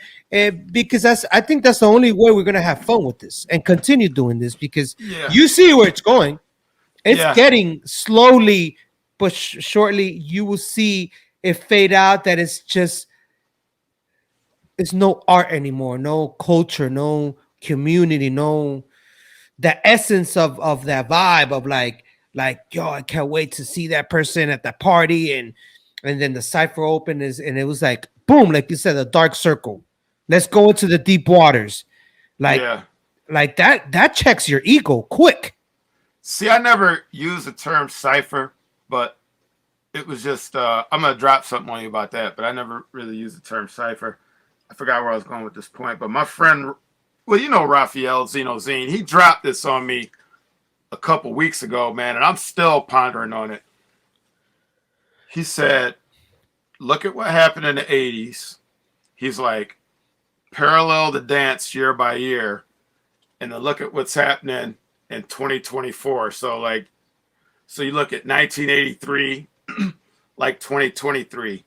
You look at 2022, like 1982. Like he's like parallel. Wow. He's like parallel those years, and watch history repeat itself. He's like, and then you're gonna reach this apex with the Olympics in 1984. He goes, and then we got to see what happens after that, because you might, or you might. Because I know when it started fading out, and you could talk more about that because you were there in 82. Then you started seeing, let's say, like you say, 84, the Olympics going down to 87, 88, Man. fading, it's leaving, and then it comes back 92, 93, 94. Yep. So So, like and that will be the golden era of hip hop. 82 went like this, 83, 84, 85, 86, 87, 88. Maybe even 87, but I know that I was still doing a little something in 87. I wasn't practicing every day. 86, you know, when you look at Breakin, like if you weren't from New York during those years, and you were from, because you got to remember, if you were from like out of town or you weren't directly connected with the New York scene, you were only getting little glimpses of Breakin. So you kind of had to work with what you've seen, and then the movies messed it up because the movies grouped everything together. So you had a movie called Breakin made on the West Coast, hardly no Breakin in it, just a little bit. You know, so they grouped everything together. So, you know, it wasn't uncommon, like, let's say if you lived in Idaho or wherever, to see a dude start popping, and the next thing you know, he's breaking. Like, they didn't separate the dance, which that's an argument I had about with Cassius D from Chicago. Me and him had a little argument in Indiana because he said this is all together. I'm like, no, it's, you know, the same ethnic ties, but funk, you know, the West Coast, that's funk styles. That's their own thing. East Coast, you know, hip hop, that's our own thing. And like Sugar Pop even made a point. He's like, yeah, I'm from the West Coast and we don't have no cool hurt. Oh. So you have the funk styles, but Cassius D was like, no, this is all together. This is one. I'm like, nah, man, like you're grouping the you're grouping the dances together, and that's not how it goes. And then the one of the most ironic things that happened at that event that I did in Indiana for, I think it was Coda from you. Well, I think I don't know if he's still in MZK. I did an event for him. The most ironic thing that happened during that discussion was he wanted one of his Zulu dudes, or dude he came down there with, the lock. I put on Don Campbell's record, the Campbell lock. Yes. Don't tell me he told me to stop it. He told me to take that record off and put on Planet Rock. I'm like, yo, this is the dude who invented locking, where he's describing the damn dance in the record. He told me to take it off. He's like, I want Bambaataa, put on Planet Rock. So I think DJ Top Speed was there with me. I think because I didn't have Planet Rock, he put Planet Rock on, and so he played Planet Rock. Afterwards, I put the Don Campbell record back on. Yeah, dude, Camelot, yeah. Yep. I see Cassius D going like this. He looks back at me. He's like, yo, man, what's that? I'm like, yo, that's the record that I played for the locking, and you told me to take it off. So the movies messed a lot of stuff up, man. Like, yes. Like the coasts are separate. The movements are separate. Yeah, we're all one as far as like, you know, we can come together and do some shit, you know, boogaloos, you know, all of the groups. Like we got the music in common. It's the same with rock, same records. You know, we got the music in common, but you know, rock is rock, b-boying's b-boying, funk styles is funk styles. Now they're trying to put this whole stupid all style whacking and all this crazy other style mixed with hip hop. But why can't you go to an all styles battle and break? Isn't that a style? Like, I know they want you to do whatever you do, but like, if I enter an all styles battle, I'm only gonna break. I might rock against somebody, but I'm gonna break. It's a style, so then some people look at all styles as popping. I'm like, well, maybe you want to do that hip hop stuff. And then I also don't like that you have like breaking promoters now, including all styles at these events, and they're only doing it because some of these events aren't drawing the numbers and dancers that they should, so they want to include that. But I'm like, damn, man, you wasting 3 extra hours of a night that we could be jamming. That's, man, you're saying exactly what I always think about and don't even say out loud. I only say it to my peoples because you have a crew, a clique of promoters that are so much about this all style thing. And then you got supporters, the B-boys and all that, they still support it. And I'm like, you guys are just ruining it. Like, you're making it worse because we got our own lane. We got our own thing. We got our own. But that whole mixture thing, I think it kind of, man, it fades the essence of breaking. Like, breaking is the hardest. I call it the warrior dance. There's no other dance you can mention that is as difficult as breaking. And breaking should be able to survive on its own, but I still blame a lot of that on promoters for including stuff at these events. Like, maybe they want to make money or whatever. It's a number. It's a number. It is a number thing, and I don't care what they say. And I'm gonna tell you why. One of the reasons why I would say that is, you just said it, all style. You said it, all style. Yep. And I have nothing against all style. Like, I like watching it, whatever, but I'm just like, man, y'all ain't gotta attach this on to no breaking event. And I know why there's so many all style people. I know why it's blown up so much. And I want to see if you agree with this. It's because breaking is very difficult. It's the hardest dance to learn. So if you if you don't have thick skin and you don't have that strength that like you mentioned it earlier, you bruised, cut up everywhere, growing pains and all these crazy things and burns here, all that. Oh no, I don't want to do that. I want to do all style. And then they get into this whatever that is that they're doing. Yeah. And it's okay. Go ahead, do that. But don't come over here trying to judge a breaking competition just because you got a little name as a promoter. And that's another thing too. You got judges that are in all style events that are known, and they're judging a b-boy. I'm like, how are you gonna judge a b-boy? You don't even break. You don't even know how difficult it is to do a chair freeze or do a halo or icy ice, whatever. Like, it's the hardest dance to do, and that's why people choose to do and it's not for everyone. Listen, man, it's not for everyone. When you are a b-boy, and I'm gonna differentiate between a b-boy and a breakdancer. When you're a b-boy, you gotta put time in, and you got a lineage to know and to carry. So you gotta carry. You carry a lineage with you when you b-boy, whether wherever you start from, but you carry a lineage. And we're in this fast society. We're on this like 3-second rule thing, like everything fast. So you're not gonna become a b-boy. You can have the spirit of a b-boy, but you're not gonna be no technical b-boy in 2 weeks, 3 months, 6 months, man. That a b-boy is carved, man. Like, b-boy is fine carving. A b-boy is like that finely carved, intricate, detailed wooden cane.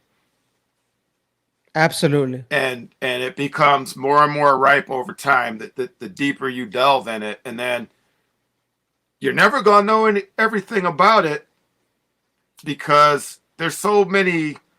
Because of the time, you know, it was like a feel good party thing that happened. So we have to cherish the elders while we have them, as long as they tell the truth. Because you got a lot of people out here fabricating stuff just because you know, more for an ego thing. Because I want to be recognized as the person who was the first to do this, to do that. Instead of just telling the truth, they do a disservice to the dance. But there's a bunch of missing links, so you got to go with the earliest available resources and hopefully tell the truth. Because, you know, along the way, as I've discovered, man, like some people that I put like confidence in early on have turned out to be like very toxic toward this dance, only because they're trying to write themselves in to get props. And Absolutely. to me, that's just whack. And then it's like, dang, I can't even trust this person, or I don't even want to be around this person. Like, this dude lied about this. And then when the lie gets exposed, it's like, and then people still run, you know, and some of those people still run with the same lie. Like, dude, you just got exposed. Like the jury's out on you, man. Like, Yeah. they found you guilty. And then 2 weeks later, they're back telling the same lies. It's like, God, is that not insanity? It is. It is. Yeah. And there's footage coming out in 1910, 1920, 1930, people doing drills, people doing windmills, backspins, different things in the early 1900s. It's out there. Yeah. I'm not saying it's part of breaking, but how are you going to come and tell me you invented a certain move in 1982? Then now footage is coming out. People doing floats in Africa in the 1800s on the freaking dirt. Like, for real, like this. And you're like, I understand you incorporated into the hip hop scene and the b-boy. That I understand. Oh, I took it. I've heard stories about the chair freeze that it was created because of wrestling move. There was like a wrestling match, and there was a wrestler that at the end he'll hold the person's leg and he'll do a chair, kind of like part of the act. And then people saw it as breaking. There's stories that say that. I don't know if it's true. I wasn't there. But it's true what you're saying, man. People are fabricating a lot of lies, and it's just for the ego. And you know what it is? It has to do with they don't want to be forgotten. Yeah. They want to be remembered forever. So you could be remembered by just saying the truth. Why not? That's the easiest way to be remembered by. Simple as that. Say the truth. I was there. I wasn't there. Simple as that. And it's like this. When you die, some people are going to remember you, maybe the closer people to you. Some people aren't. You know? Yeah. They're not. I mean, you know, you can't go up to some, you know, there's some new B-boys now who don't even know who Frosty Freeze is. You know, I'm serious. Like, they don't know. If I start unpacking this, man, we're gonna do another 4 hours. Yeah. Straight up. You already know how that goes, man. Because we have so much history, so much thing. But remember, do not hesitate in doing part 2 with me. There's so much footage. I'm with you, man. Like, yo, you already know, brother. Come on, we've seen our faces forever, and you are one of the real ones in my life. Because I got stories to tell about me and K-Mel. I got Ill Style Rocker stories to tell. Like, there's more stuff to say, man. Let's do part 2. But on that note, I'm gonna give you your own screen, and I want you to tell everybody, what are you up to these days? Where can people find you online and connect with you? So take it away, my brother. What am I up to these days? Well, I'm still running. About to get back in shape and possibly do the Berlin Marathon this year. That's coming up in September. We missed it last year. So I'm running, exercising, trying to eat right. I'm on this all the time. My little toy here. So I'm on my MPC. Nice. Okay. So I'm making my beats. I'm doing my DJ mixes. Do I break every day? No, but like I feel like I need to still keep it in my life. So I practice a little bit here and there just to stay in shape and to keep my stuff. It's not like something I do every day. So yeah, that's kind of what I do. Where can people connect with you online and find you if they want to book you, if they want to join you in one of your marathons around the world, something, or Okay. buy beats off of you or something?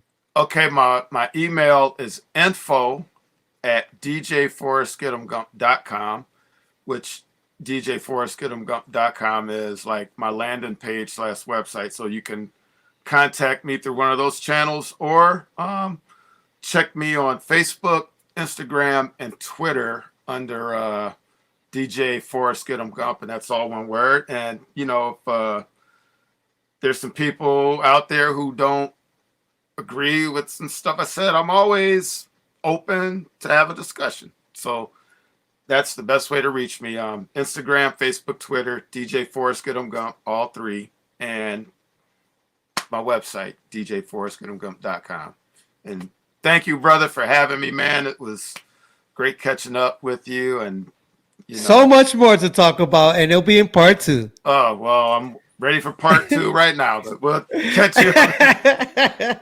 But thank you, Forrest. And one of the reasons why I like to do this, and I made sure I started doing this, is because I want to give you the flowers now.